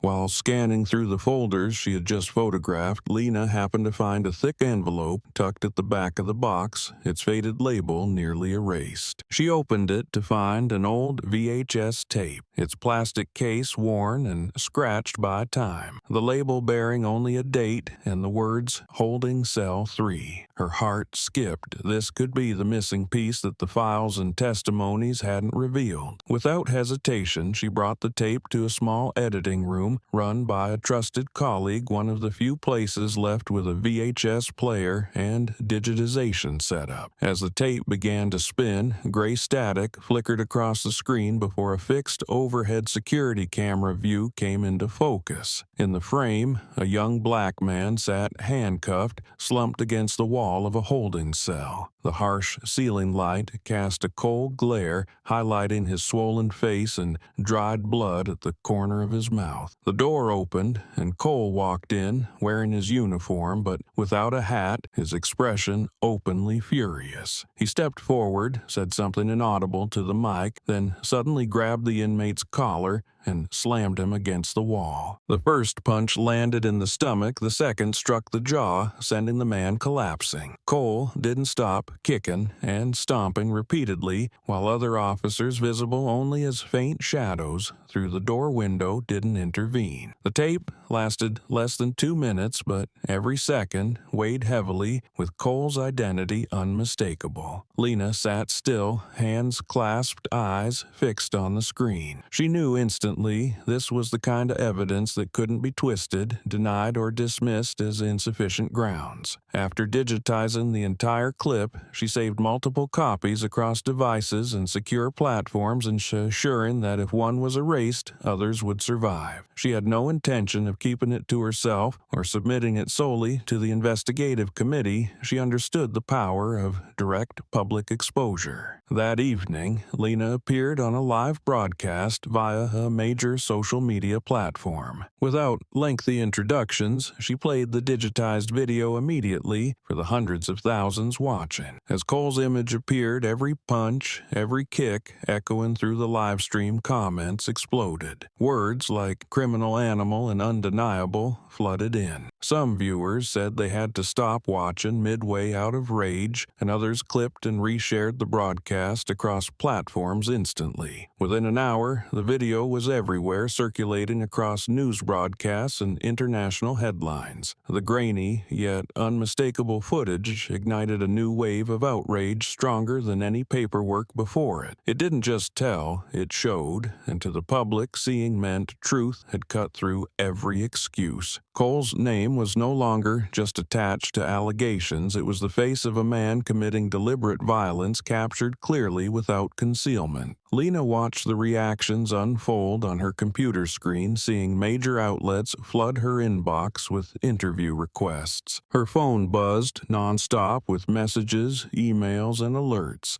But she didn't rush to respond. She knew the video had begun its journey, and from that moment on, Cole would no longer face questions in closed-door hearings alone, but the judgment of millions an audience. No police line or legal shield could hold back. The courtroom that morning felt thick with anticipation. The long wooden benches were packed with people, reporters, activists, attorneys, and ordinary citizens who had followed the case from the start. The air held a tense silence, where even a quiet cough or the tap of a pen echoed sharply. Above the national flag and the symbol of justice hung prominently, as if to remind everyone that every word spoken and every piece of evidence presented today would be etched into the history of this town. Cole sat at the defendant's table in a dark suit and a neatly tied tie, his face composed, though his jaw occasionally twitched each time a camera panned across him. Alicia entered through the witness door, and with every step she took, the entire room seemed to lean with her. Though her physical wounds had healed, her eyes still carried the imprint of that fateful night in the woods. She stood at the witness stand, took a deep breath, and looked directly at Cole. In that moment, all outside noise seemed to vanish, leaving only the space between them. Her voice rang out, not trembling, but sharp as a blade. "You were the one who tied me up." No one in the courtroom mistook it for a vague accusation. It was the truth, brought here by someone who had survived to speak it. Cole reacted immediately, slamming his hand on the table, his voice cracking with anger. "You're making this up. You think you can lie about a cop and get away with it." His words echoed through the room, prompting audible objections from several people in the back rows. The judge struck the gavel, calling for order, but as the last knock faded, the prosecutor rose, voice calm but firm enough to rise above the tension. "Your Honor, we present video evidence corroborating the witness's testimony." The large screen to the left of the courtroom lit up the projector's beam, slicing through the space. A clip played footage from a hidden camera in the woods that night, submitted by an anonymous source and verified. The image was grainy but clear enough to show Cole in tactical uniform, crouched down, tying ropes around Alicia's body. The flashlight beam caught his face, revealing a look of aggression, and the faint smirk crossed it as he pulled the final knot tight. The sound of wind and rope scraping bark filled the courtroom, pulling everyone into the moment of the crime. Cole shifted in his seat, fingers unconsciously gripping the edge of the table, his eyes darting away as if searching for a place to hide. The prosecutor didn't stop there and played the now infamous recording of Cole's voice, the line, "Make sure she remembers," that had once shocked the public when Lena released it. This time it rang out in a room where no one could scroll past or mute it. Every person was forced to hear it the way truth sometimes demands to be heard. Alicia didn't take her eyes off Cole even when he looked away. She knew that this moment wasn't just about exposing him in court, but about giving a voice back to those in the case files, victims, whose names were now just faint lines in internal reports. The images and audio combined into an undeniable sequence of truth, and every gaze in the room was fixed on the defendant. Some observers shook their heads, others clasped hands as if to draw strength from one another. On the press side, lenses panned continuously, capturing Cole's every reaction from his initial composure to the moment his body slightly slumped as though crushed under the weight of the evidence. The prosecutor glanced at the judge and gave a slight nod as if the trial had crossed a threshold from which the defense could never return. When the screen went dark, the room still echoed with the sounds of forest wind and ropes from the video. Cole slowly lifted his head, but his eyes no longer held defiance. What he had tried to deny was now laid bare before the entire courtroom, before people who held the power to decide his fate. And in that moment, even though the verdict hadn't been announced, many believed justice was closer than ever. The jury left for deliberation, the door closing behind them and sealing the courtroom in a silence thick with tension. The gallery remained still, every eye trained on that door where 12 people would determine Cole's future. The judge jotted notes, the attorneys exchanged quiet words, though no one truly listened. Alicia sat in the witness section, one hand gently gripping her knee, heartbeat slow but taut, while Darnell behind her kept his gaze fixed on the space between the rows where he wanted to see Cole walk for the last time in handcuffs. The wait wasn't long, under 2 hours, but for those inside it stretched into a taut blur. When the door opened and the jurors filed back in, their faces were solemn. The foreman handed an envelope to the court clerk, then read the verdict aloud. His voice rang clear. "On all charges presented, we find the defendant, Sergeant Cole, guilty." The room cracked open, a wave of emotion rippling through. Some exhaled with quiet relief, others pressed their lips tight to hold back tears. Cole sat frozen for a moment as if unable to process the full weight of the words. When 2 officers approached, one placing a hand on his shoulder, the other drawing cuffs, he instinctively turned to his lawyer, but was met only with a helpless shake of the head.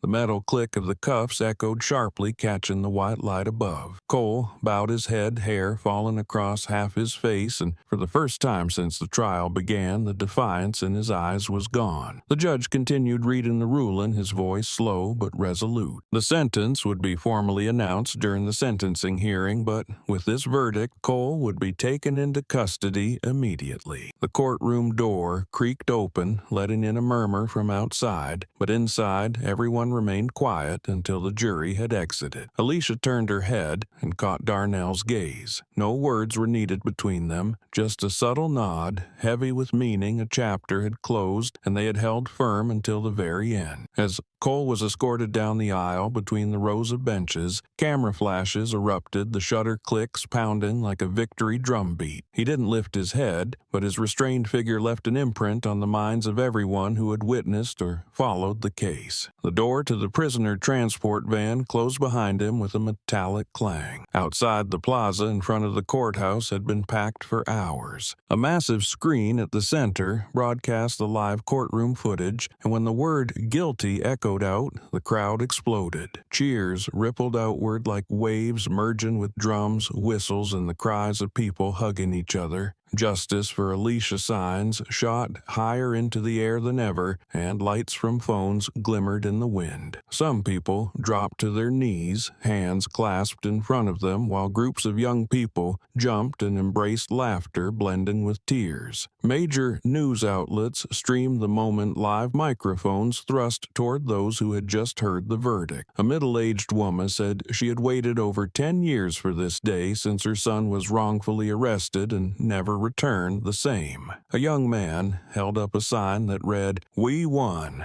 but it's not over," reminding everyone this wasn't just the end of one case, but the beginning of something bigger. Within the crowd, Lena stood quietly, not seeking attention. She watched it all, from the roaring celebration to the faces lightened as if a weight had finally lifted. At a distance, Darnell and Alicia exited through a side door surrounded by close friends. They didn't push into the crowd, only paused to take in the scene before them, a scene they had imagined through months of relentless struggle. The chant of justice surged in rhythm, pulling everyone into a single wave, and this time it was no longer a demand, but a declaration that justice had been named. That night, Cole's backyard was wrapped in an unusually heavy silence. Faint moonlight filtered through tall trees, casting silver patches across the ground, broken by deep shadow. The house had been sealed off, but a few neighbors lingered in the dark, staring toward the wooden fence, where the small back gate was now padlocked. A beat-up car sat parked not far away. Inside it, a man in a dark jacket cap pulled low. He had left the force years ago, once a patrol officer during Cole's era, and now returned not to defend anyone but to speak the truth. Others still kept quiet. The man slowly approached a group of independent journalists waiting nearby. His breath came out in pale clouds, and the cold night voice rough from cigarettes and time. Cole never acted alone. He and his crew were always shielded from above, from the state level. He spoke slowly, each word hit in the ground like a weight. The reporters listened in silence, some pushing their recorders closer. He spoke of Cole's early years on the force, how he was quickly promoted for his aggression and willingness to do what others wouldn't. The intimidation tactics, the brutal arrests, all documented in internal reports, were then swiftly erased. The man looked toward Cole's darkened house, his gaze seeming to pierce the wooden walls to everything that had happened inside over the years. He was a tool used to take out people the higher-ups considered a problem. In return, he was guaranteed protection. And it wasn't just him. A whole network of officers, prosecutors, even some in the governor's office were in on it. That confession landed like a hammer blow against the wall of power that had long existed as rumor, now named and pointed to. The information spread fast without needing mainstream outlets. Independent investigative groups, freelance journalists, and human rights organizations moved quickly, connecting previously isolated cases. Within days, the list of questionable incidents ballooned, pulling in names once thought untouchable. The state prosecutor's office was forced to respond, announcing a full investigation into the network that had enabled and protected violent behavior within law enforcement. In private briefing rooms, whiteboards were filled edge to edge with relationship maps, communication chains, and financial accounts. Arrows extended from Cole's name into a dense web reaching across multiple levels. Each day, more witnesses came forward, some retired officers, some still active, but all now willing to break the wall of silence. They spoke of briefings held behind closed doors where orders were given without paperwork, of thick envelopes exchanged to buy silence, and of cases bent out of shape to protect a chosen few. In major cities, protests began to shift focus. No longer targeting just Cole, people held up signs calling for clean the whole system and no one above the law. National media covered the story nonstop, with legal experts, activists, and former officials appearing on broadcast to discuss the scope of the case. What began as a trial of one officer had become the spark that exposed a deeply rooted and far-reaching protection network. At a special special press conference, a spokesperson from the Federal Investigation Agency confirmed they had joined forces with the state prosecutor's office to expand the inquiry. This is no longer a local matter. It's a structural issue in law enforcement protection, he said, his voice restrained but firm. The statement sent shockwaves through police departments across multiple counties where commanders began re-examining files long thought buried for good. In a small cafe, Darnell and Alicia sat by the window watching the constant stream of updates on the TV mounted on the wall. New names appeared, old cases resurfaced, all tying back to the network Cole had belonged to.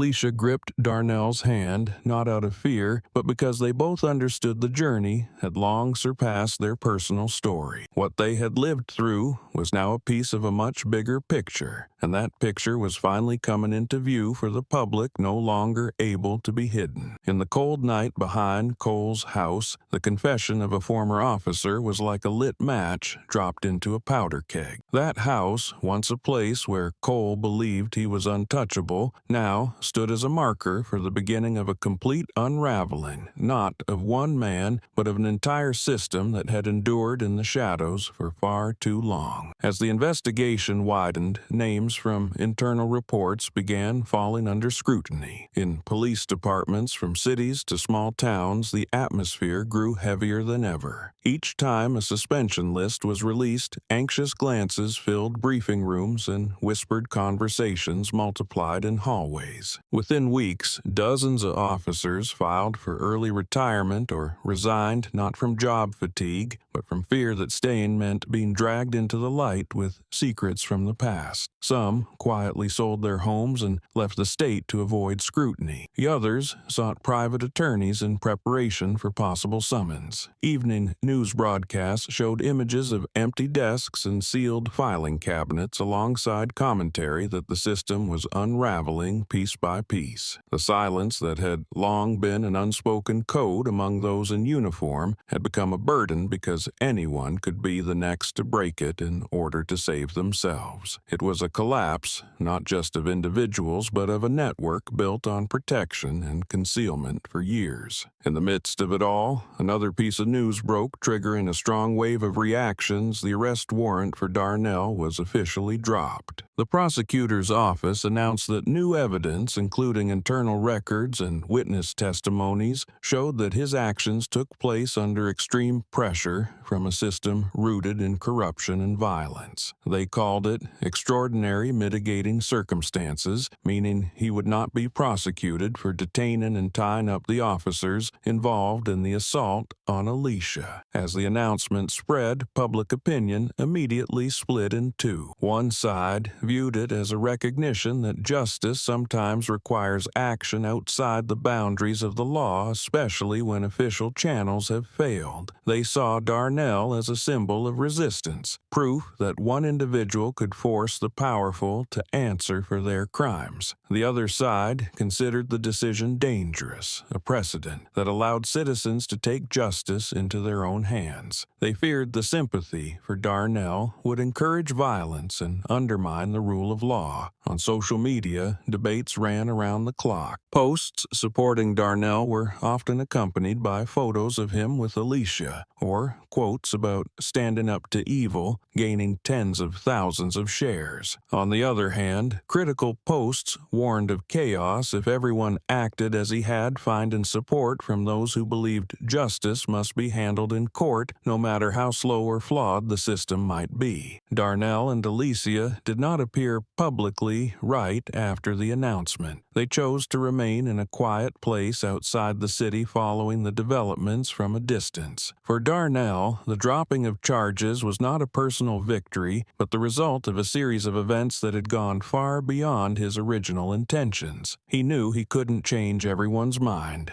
and maybe he didn't need to. What mattered was that the men who hurt Alicia had been exposed and the protection network behind them was beginning to crumble. But even in that moment of quiet, Darnell understood that public division would persist. To some, he was a hero. To others, he was still someone who crossed the line. The truth, he had come to realize, doesn't always align with justice, but at least now it had been spoken. The soft, yellow light in the Brooks living room cast a warm glow on the beige walls, but it wasn't enough to dispel the hollow feeling that had settled over the house since the events unfolded. Outside the window, night had fully fallen, wind brushing gently through the treetops, the rustle of leaves mixing with the steady ticking of the wall clock, as if to remind that time still moved on, even though everything in the minds of those inside had frozen on a distant night. Alicia sat, curled up on the sofa, a thin blanket wrapped around her shoulders. Each time her eyes drifted shut,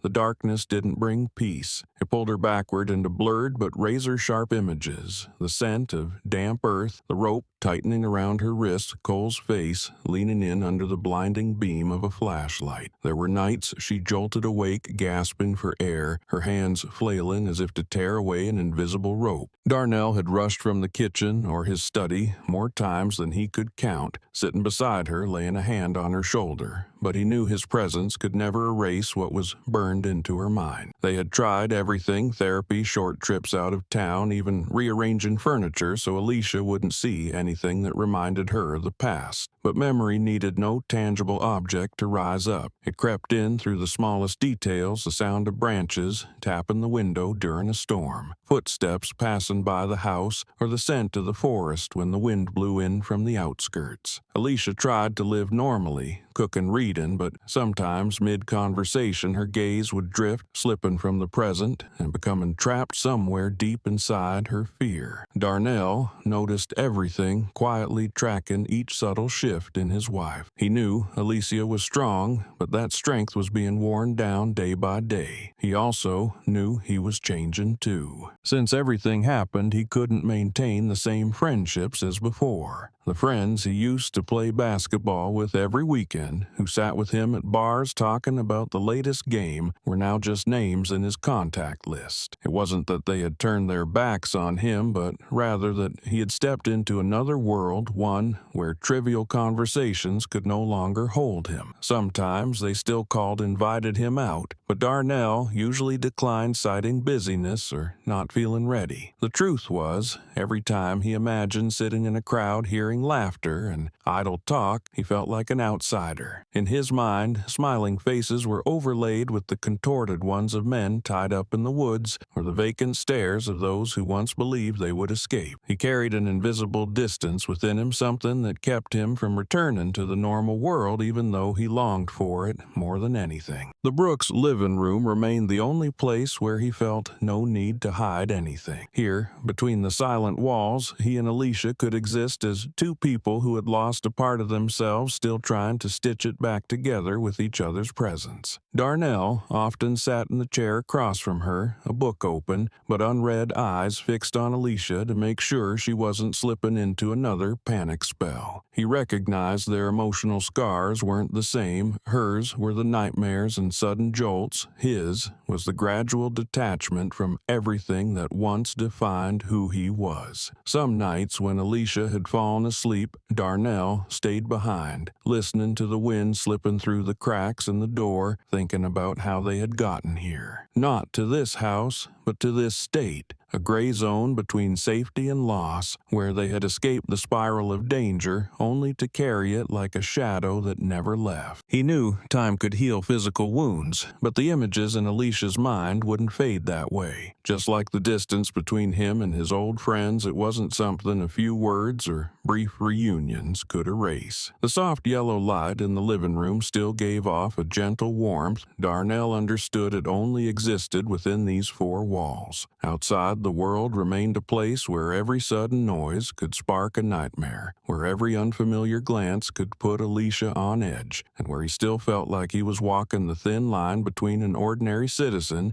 and someone who had once been a hunter. Their scars didn't bleed, but they were deep enough that every attempt to forget became part of learning to live with them. And in that quiet living room, they kept learning how to exist, not as they were before, but as those who had gone through and remained. They tried to live like ordinary people, starting over with small routines from morning coffees together, listening to weather updates on the radio, to occasional trips to the weekend market for fresh fruit. Alicia still arranged flowers in the corner of the dining table. Darnell still washed the car every Sunday, but in all those moments an invisible layer clung to them. It didn't take shape clearly, but wove itself into every movement, every glance. When a police siren echoed in the distance, Alicia instinctively paused, her shoulders tensing slightly, and Darnell glanced toward the window, checking the direction of the sound. Meals were sometimes interrupted by a sudden noise in the yard, and they would both sit in silence listening until they were sure it was just a cat knocking over a trash can or a branch break. In the evenings, they watched movies on the sofa, trying to laugh at the funny parts, but often Alicia's eyes would go distant,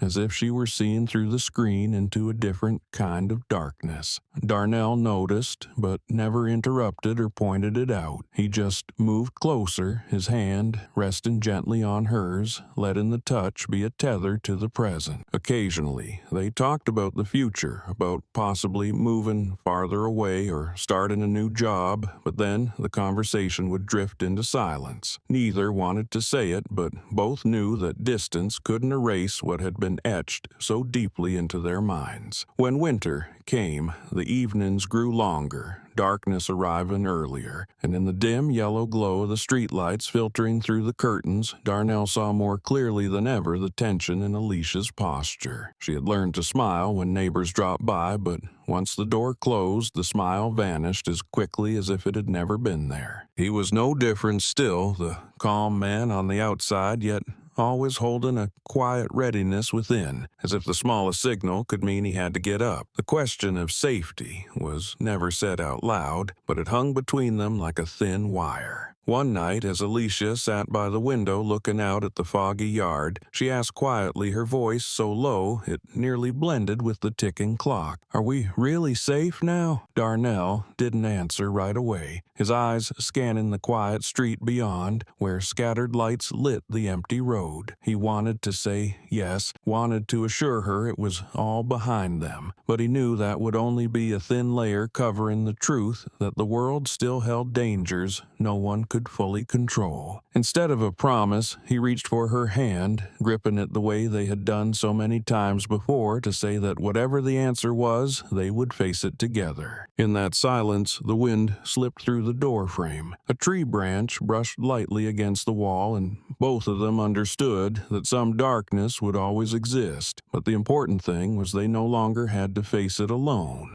That morning, spring sunlight spread evenly across the high school courtyard, casting a glow on the stone benches, still damp with dew. From the long-tiled corridor came the sound of sneakers and student laughter mingled with the opening of classroom doors. In the large auditorium, rows of chairs were neatly arranged, a microphone set on a light-colored wooden podium. A digital board hung high displayed the words "Civic Talk," listening and learning from real-life experiences. Students began to fill the seats, and teachers stood to the sides, maintaining order but also curious about the appearance of the special guest. Alicia walked in, composed but with a trace of guardedness still visible in her eyes, something that couldn't be erased after what she had endured. She wore a simple sweater, her hair tied back, and stepped up to the podium under the focused gaze of hundreds of students. Darnell sat in the audience below, quietly observing, his hands clasped together. The auditorium quickly fell silent as the principal introduced the story Alicia was about to share. Not a textbook lesson,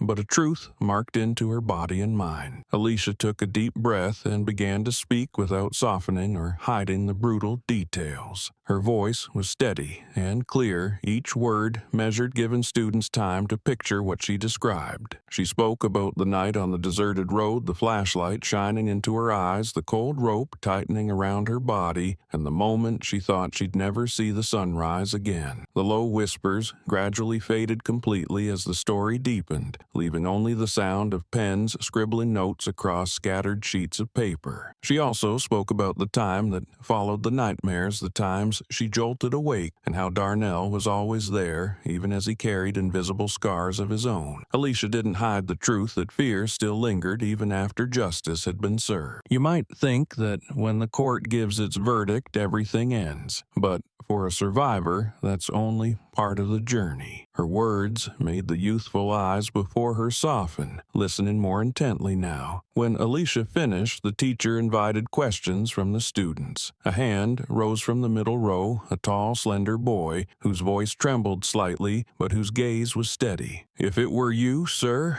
would you have done it differently?" The whole auditorium fell silent, eyes turning toward Darnell. He stood walking slowly toward the microphone, each step echoing across the wooden floor, stretching the moment. Darnell took the mic, locking eyes with the student. He didn't answer right away, allowing a pause, weighing each word. "I've asked myself that many times," he began, his voice low but firm. "If I went back, I might have chosen to let the police handle it, to wait for their investigation, and maybe, years later, still have no answers. I'm not saying that was the best path, but I know in that moment I couldn't stand still, while the person I loved was lying between life and death." He looked up, scanning the entire auditorium. "What I want you to understand is this: in a just society, no one should have to seek justice on their own. But when the system fails, people will do what they believe is necessary. I don't hope you do what I did. I hope you grow up in a world where you never have to ask yourselves, should I take matters into my own hands?" Darnell's answer made the room fall silent for another beat. The student gave a slight nod, and Alicia looked at her husband, her eyes showing both empathy and a hint of worry, knowing full well that what he had just said might spark debate. But she also knew it was his truth, and it was exactly that truth these students needed to hear. The talk ended with a wave of applause, not the polite kind, but the sound of genuine respect. As students began to file out, some walked up to thank Alicia and Darnell, a few asking to write down their words in notebooks. Outside, the sun had climbed higher light, reflecting off the windows and casting a shimmering glow. Alicia hoped would stay in their minds, not as the image of a tragedy, but as a lesson about the power of truth and courage. Darnell remained standing, the window light slanting across his face, highlighting features hardened by experience. He looked at the student for a long moment before he spoke again, his voice slow, each word firm. "If I had done it differently, she might have died." The room thickened with silence, each syllable landing so clearly on the wooden floor that even whispers ceased. He didn't raise his voice, didn't try to justify himself, but simply stated a truth that couldn't be undone. In the front row, Alicia tilted her head slightly to look at him. Nothing he said surprised her, but the way he said it, calm, direct, without a hint of hesitation, still tightened something in her chest. A few students shifted in their seats, hands clasped, eyes fixed on the stage, but behind those stares were private thoughts, perhaps imagining a moment where the line between action and consequence was too thin for certainty. A boy with glasses bent over his notebook, scribbling in rushed, uneven lines. A girl with a ponytail sat a little straighter, her eyes wide as if afraid to miss even the slightest expression on the man's face. Darnell didn't try to stretch out the answer. He let the silence do its work. In that silence, the weight of his words became even clearer. The weight that came not from theory or advice, but from the condensation of a long night, the smell of blood, of earth, the chill on his skin, and the pounding of a heart in a rib cage. No one needed a visual aid, because Darnell's eyes already held everything. Alicia sat quietly, one hand resting on her lap, flashes of old memories flickering in her mind, but this time she didn't sink into a tremble. She knew the lesson these students were receiving wasn't about encouraging them to follow suit. It was about understanding that sometimes the right choice isn't the safe one, and the safe choice doesn't always save a life. The whole room was so silent the slow spin of the ceiling fan could be heard clearly. It wasn't an awkward silence, but the kind that follows something too real, too unfiltered to respond to right away. Some eyes dropped to the floor, as if silently asking themselves whether in that moment they would have done it differently, or if they too would have stepped into the dark to save someone they loved. Darnell gave a small nod, set the microphone down, then stepped back, creating space between himself and the students in front of him. He knew what needed to be said had been said, and the rest was up to them. How they would remember this morning, not through sensational details, but through the raw truth that had just been laid bare. A truth not easy to hear, but sometimes it's the hardest truths that stay with us the longest. Afternoon light slanted through the thick glass of the state governor's office, reflecting off the long table covered in documents and half-empty cups of coffee gone cold. Outside, heavy clouds drifted slowly across a pale gray sky, and wind from the riverside made the flag at the building's entrance flutter, creating a steady low hum. Inside, the atmosphere was tense, but carried a rare sense of resolve. Advisors, legislative representatives, and community leaders sat around the table, flipping through pages of the draft. At the head, the governor sat with arms crossed, eyes scanning the room as if making sure everyone fully understood the weight of the moment. On the large screen, mounted in the corner, bold text was displayed: Unlawful Detention Limitation Act Revised Draft. If passed, this legislation would end the discretionary power to detain individuals based solely on unsubstantiated suspicion, a power that had been abused in numerous high-profile incidents, including Alicia's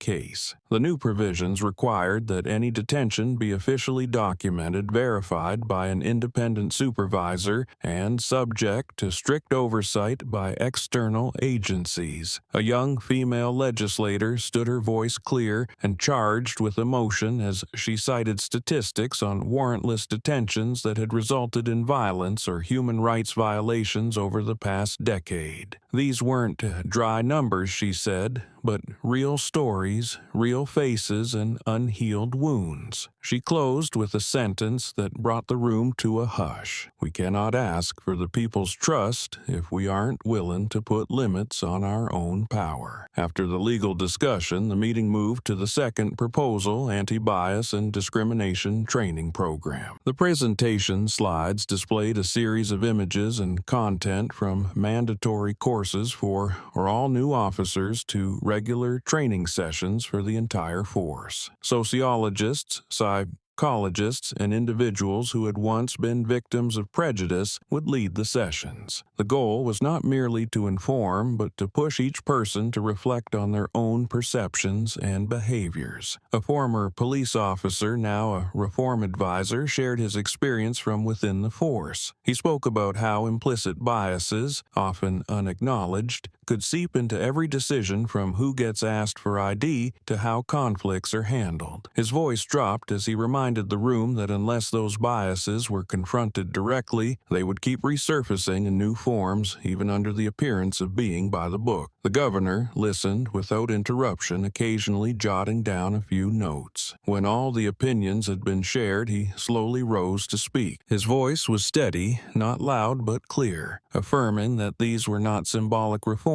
meant to calm public opinion, but a foundation for rebuilding trust between law enforcement and the community. We cannot change the past, he said, but we can put up safeguards to ensure it doesn't happen again. As the meeting ended, people quietly gathered their documents, but the atmosphere held a different kind of movement. Not relief, but a sense of beginning. Outside, the river wind still blew, the flag still waved, but now it stood not just as a symbol of a state, but as a reminder that power and responsibility must go hand in hand. And elsewhere, when they heard about the reforms underway, Darnell and Alicia understood that their story, despite all its loss, had become part of the reason the entire system was being forced to change. Outside, news of the impending reforms spread quickly, but inside police stations and security offices, simmering resistance became increasingly apparent. Not everyone was ready to embrace these changes. In break rooms, officers whispered about their authority being stripped, about new constraints they believed would tie their hands in the field. Some voiced frustration, calling it an overreaction to a few isolated incidents, while others remained silent,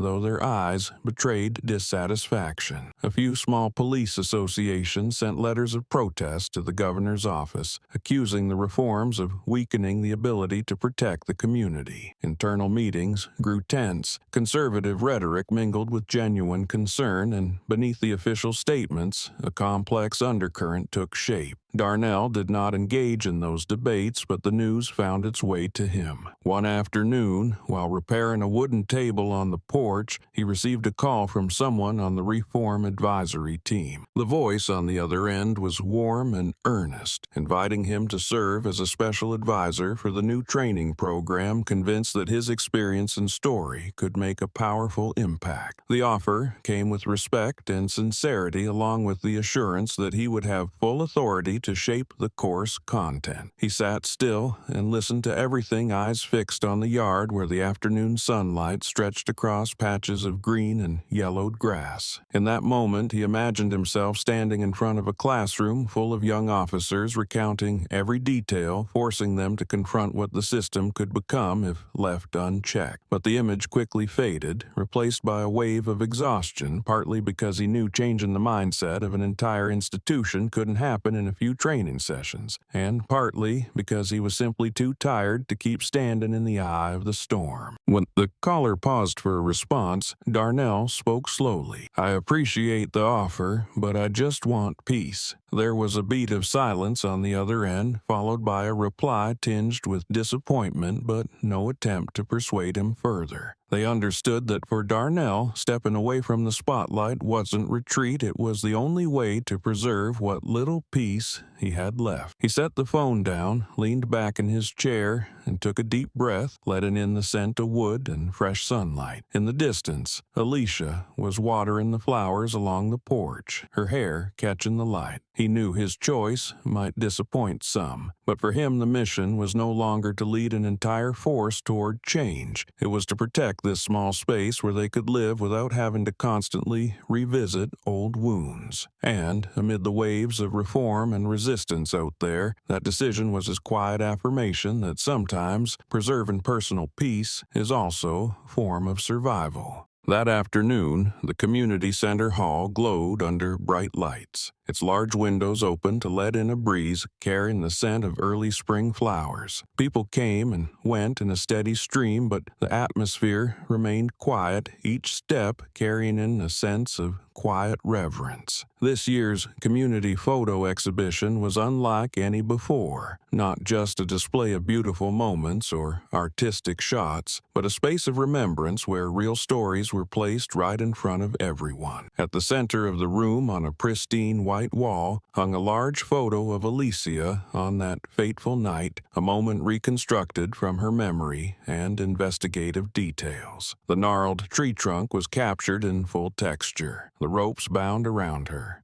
face worn and streaked with dried blood near her temple. The lighting in the photo had been softened, but the raw truth remained untouched. The wooden frame was intricately carved, and beneath it a small plaque read, "Not just a photo. This is a reminder." Viewers stood in small groups before the image, silent for long moments. Some were young eyes wide, as if trying to memorize every detail. Others were older, shaking their heads gently, eyes reflecting memories of similar stories from their own lives. A boy around 12 tugged at his mother's hand and whispered a question, and she leaned down to answer, her voice soft but just audible with words like justice and truth. Surrounding the central photo, the exhibition displayed dozens of others, not to compare pain, but to weave the stories into a shared current. One section honored victims of past violence, another featured those who had spoken out and helped change laws. Each photo came with a small panel telling its story in a few brief lines, just enough to provide context without overshadowing the emotion in the image. When Alicia entered, the crowd instinctively parted, forming a path for her to approach her own photo. She stood still, staring at the face in the picture, the version of herself she had never forgotten, but who no longer matched the person she was now. Darnell stood beside her, his hand lightly touching her back in quiet support. They said nothing, but the look they exchanged held a long conversation. Across the room, a microphone stood ready for anyone wishing to share their story. An older man stepped up first, speaking about a younger brother wrongfully arrested years ago who never fully recovered. His voice trembled but remained steady, each word carefully chosen. Next was a young woman recalling being pulled over by police because of her skin color and the feeling of being treated like a criminal for doing nothing wrong. Each story was met with respectful silence, then warm, sustained applause. Alicia was invited to speak, and even though she had stood before crowds many times, it still took her a moment to find her voice. "I don't want this photo to be just a testament to pain," she said, her eyes scanning the crowd. "I want it to remind us that no one has the right to forget, and that change doesn't begin with politicians or laws, but with each person who chooses not to stay silent." Her words made a few people in the front rows nod gently, some dabbing the corners of their eyes. After Alicia stepped away from the microphone, Darnell came forward. He didn't recount everything he had done. He only spoke briefly about the meaning of remembering. "Painful memories don't disappear," he said, "but if we dare to face them, we can turn them into something that forces the future to be different." His voice was low and steady, leaving a lingering stillness in the room even after he returned to his seat. The exhibition continued until sunset, golden-orange light pouring through the windows, casting long shadows of those standing before Alicia's photo. No one rushed to leave, as if wanting to carry a piece of this afternoon with them, a quiet promise that the story would not be buried in forgetfulness. And when the final door to the hall closed, the photo remained there hanging in the empty room, silent but powerful like a witness that would never leave. Near the end of the exhibition, in the right-hand corner of the room, organizers set up a long table draped in white cloth, stocked with paper-colored pens and small wooden boards. This was a space where attendees could write or draw the messages they wanted to leave behind. A group of elementary school students, fingers still smudged with crayon wax, sat in a circle around the table. They didn't chatter or laugh the way children often do, but instead focused with a strange seriousness, as if each understood they were part of something bigger than a game.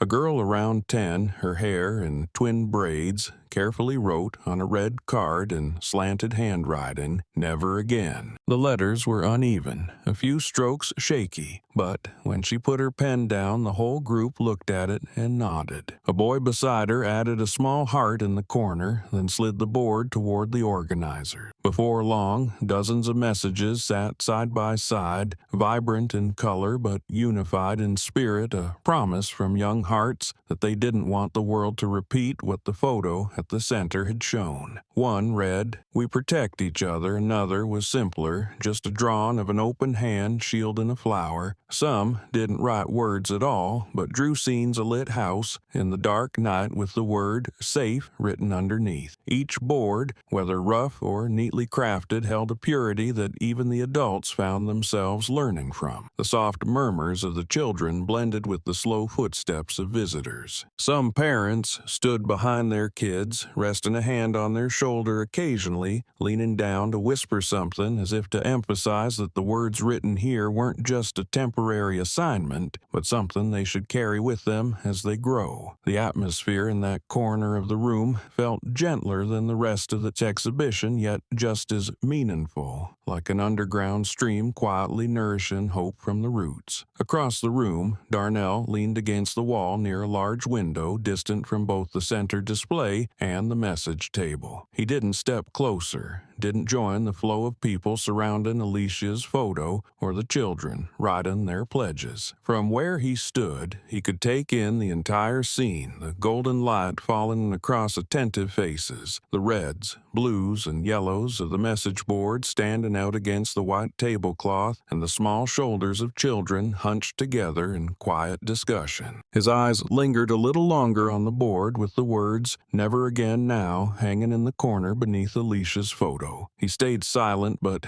a feeling rose inside him difficult to name. It wasn't exactly joy nor sadness, but more like a space being filled with something soft yet persistent. He thought about the path that had brought him here, the moments that seemed impossible to survive, and the choices others might never fully understand. He wasn't seeking recognition, nor did he expect those children to know his name, but the meaning behind the words, "never again," kept him standing there a few moments longer, as if wanting to etch it into memory. A breeze drifted through the window, lightly lifting the edge of the tablecloth where the boards were neatly arranged. A girl's soft laughter rang out as she showed her new drawing to a friend, and the two ran off to hang it on a white ribbon stretched across the wall. Darnell tilted his head, watching their movements briefly, thinking that sometimes the biggest changes don't begin in government offices or courtrooms, but in small moments like this, when a child writes a promise, and that promise is seen, is honored. Alicia was now standing with a few older women near the central photo display, chatting about upcoming community events. From time to time, she glanced toward Darnell as if to check that he was still okay. He responded with a slight nod, a fleeting smile, then turned his gaze back to the message table. No one noticed, but in that quiet moment he allowed himself to breathe a little slower, letting a rare sense of calm settle over him. As the exhibition gradually came to a close and visitors began to leave, the wooden boards with children's messages remained on the wall, an inseparable part of the story told today. Darnell stayed in place, watching the room empty, the lights dim, and the noise fade into the sounds of the street outside. He knew he would remember this scene not because it was loud or dramatic, but because it was quiet enough to make him believe that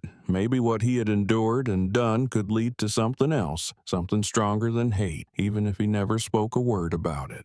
Dawn in the forest began with some delicate rays of light slipping through the mist, casting pale golden streaks on the ground, still damp with night's breath. The tall trees swayed gently in the early breeze. Birds called out from afar, their cries intermittent, like the heartbeat of a morning slowly awakening. Darnell and Alicia walked along a trail covered in dry leaves, their footsteps soft but distinct, blending with the scent of damp wood and wild grass. They didn't speak, didn't need to look at each other, yet every step aligned as if they had moved in rhythm their entire lives. The stillness around them was so complete that every breath Alicia took, every deep inhale from Darnell seemed louder than usual. The light grew stronger, dissolving the shadows between the trunks, but in Darnell's mind, some dark corners remained untouched. He let memory pull him back to that first night, the night when the only light came from the police flashlights, one of them shining directly into Alicia's face as she was forced against a tree, the ropes biting into her skin. The smell of damp earth, the chill of the night wind, and Cole's mocking laughter were all still there in his memory, untouched by time. From that image, memory dragged him through every moment that followed. He saw himself plunging into the dark to find her, the rustling of leaves underfoot, the dim glow of his phone screen guiding the way. He remembered lifting Alicia from the forest floor, feeling her faint breath against his neck, and the silent promise he made to never let it happen again. Then came the days after, when justice seemed to look the other way, when the ones responsible walked tall and untouched, forcing him to choose a path he knew would change him forever. As they moved along the trail, he recalled every confrontation, Briggs trembling in the woods, Vaughn vanishing into the riotous night, Harris shivering in the rain, moments when he knew he had crossed the line between seeking justice and becoming a hunter. Yet,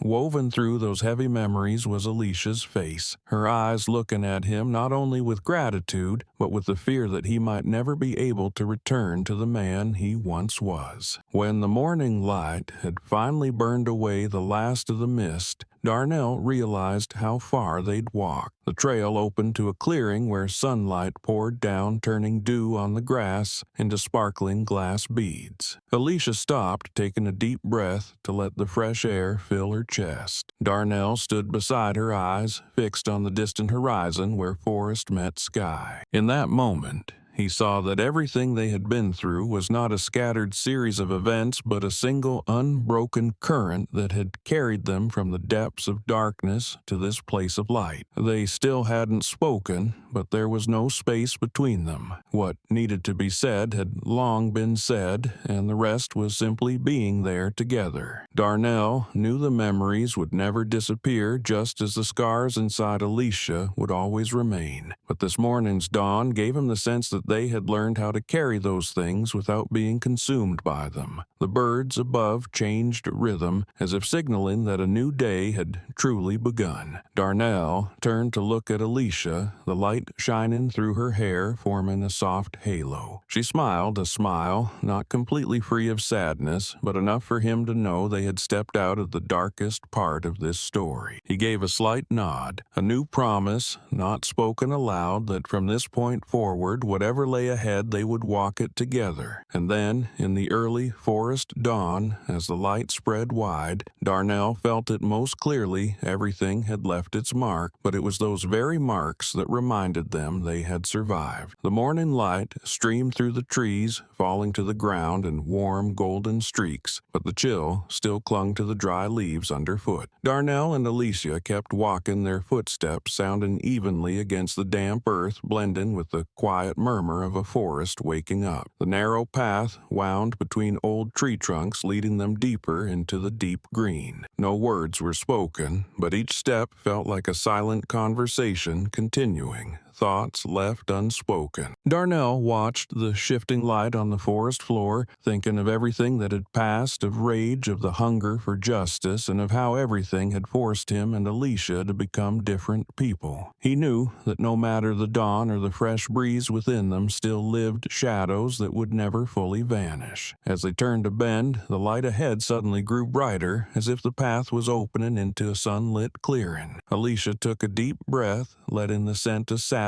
and damp earth fill her chest, then turned to look at her husband. Her eyes were calm, but inside them was something unreachable, something he knew would always remain. Darnell understood that feeling well. It was the part of them that would never leave, no matter how many years passed. Today's dawn could soothe the surface, but underneath the invisible wounds still throbbed. Some wounds don't need blood, but they never truly heal, he thought, and in that moment that thought became the final truth he accepted. They walked on their shadows, merging on the dappled ground of light and dark. Their footsteps grew fainter, then disappeared into the forest's sound. The rustling branches, the breeze through the leaves, the last drops of dew falling from the high branches. Darnell and Alicia faded behind the trees, their figures blurring among the tall trunks. There was no farewell, no parting vow. Only the silence of two people who had survived and chosen to walk away from the road they once knew. When the clearing they had just passed through returned to stillness, only the light filtering through the mist remained, and the forest sounds kept their rhythm. Somewhere else, Alicia's photograph at the exhibit, the children's never again sign, and the stories that were told still lived on. But here in the woods, they left a different kind of message, not written, not carved into wood, or hung on a wall, but delivered through their very absence, that sometimes the most powerful act isn't staying at the center, but finding a place where peace becomes the only answer. The reader won't see them again, but their story, with all its darkness and light, will remain as a reminder that some journeys don't end in cheers, but in quiet steps walking away. And deep in that forest, two people, carrying wounds that will never heal, keep moving forward, not trying to erase the past, but learning to live with it. Darnell and Alicia's story began on an ordinary day, torn apart by cruelty and abuse of power. From the moment Alicia was stripped of her freedom and safety, a chain of events turned them from ordinary people into living witnesses of a battle against injustice. Darnell, who began as a husband trying to protect his wife, was pulled into a path that forced him to confront those shielded by the system. Every step he took raised questions about the line between justice and vengeance, between standing up for what's right and losing oneself. Along the way, they didn't just fight individuals who abused power, but an entrenched system where silence and cover-ups had become the unspoken law. That journey also revealed the hidden strength of a community once the truth came to light. From leaked videos and online calls for justice to official investigations and courtroom trials, every piece of the story spread and touched strangers' hearts. Each person had a story, a perspective, but all converged on one point: evil cannot go unchallenged. It was this shared force that created the pressure that made the system bend, pushing through new legislation and launching anti-bias training programs even as those reforms met quiet resistance. Alicia, with her physical and emotional wounds, chose to share her experience, not to reopen pain, but to turn it into a lesson for younger generations. Meanwhile, Darnell, after everything, turned down the role of advisor and withdrew to a quiet life to preserve a private space for himself and his wife. That choice did not diminish what he had done. Rather, it affirmed that justice isn't only enacted in the public sphere, but also in protecting the peace of those we love. The most memorable part of the story is how it leaves its mark not through a dazzling victory, but through quiet moments heavy with meaning. From the exhibit table where the children wrote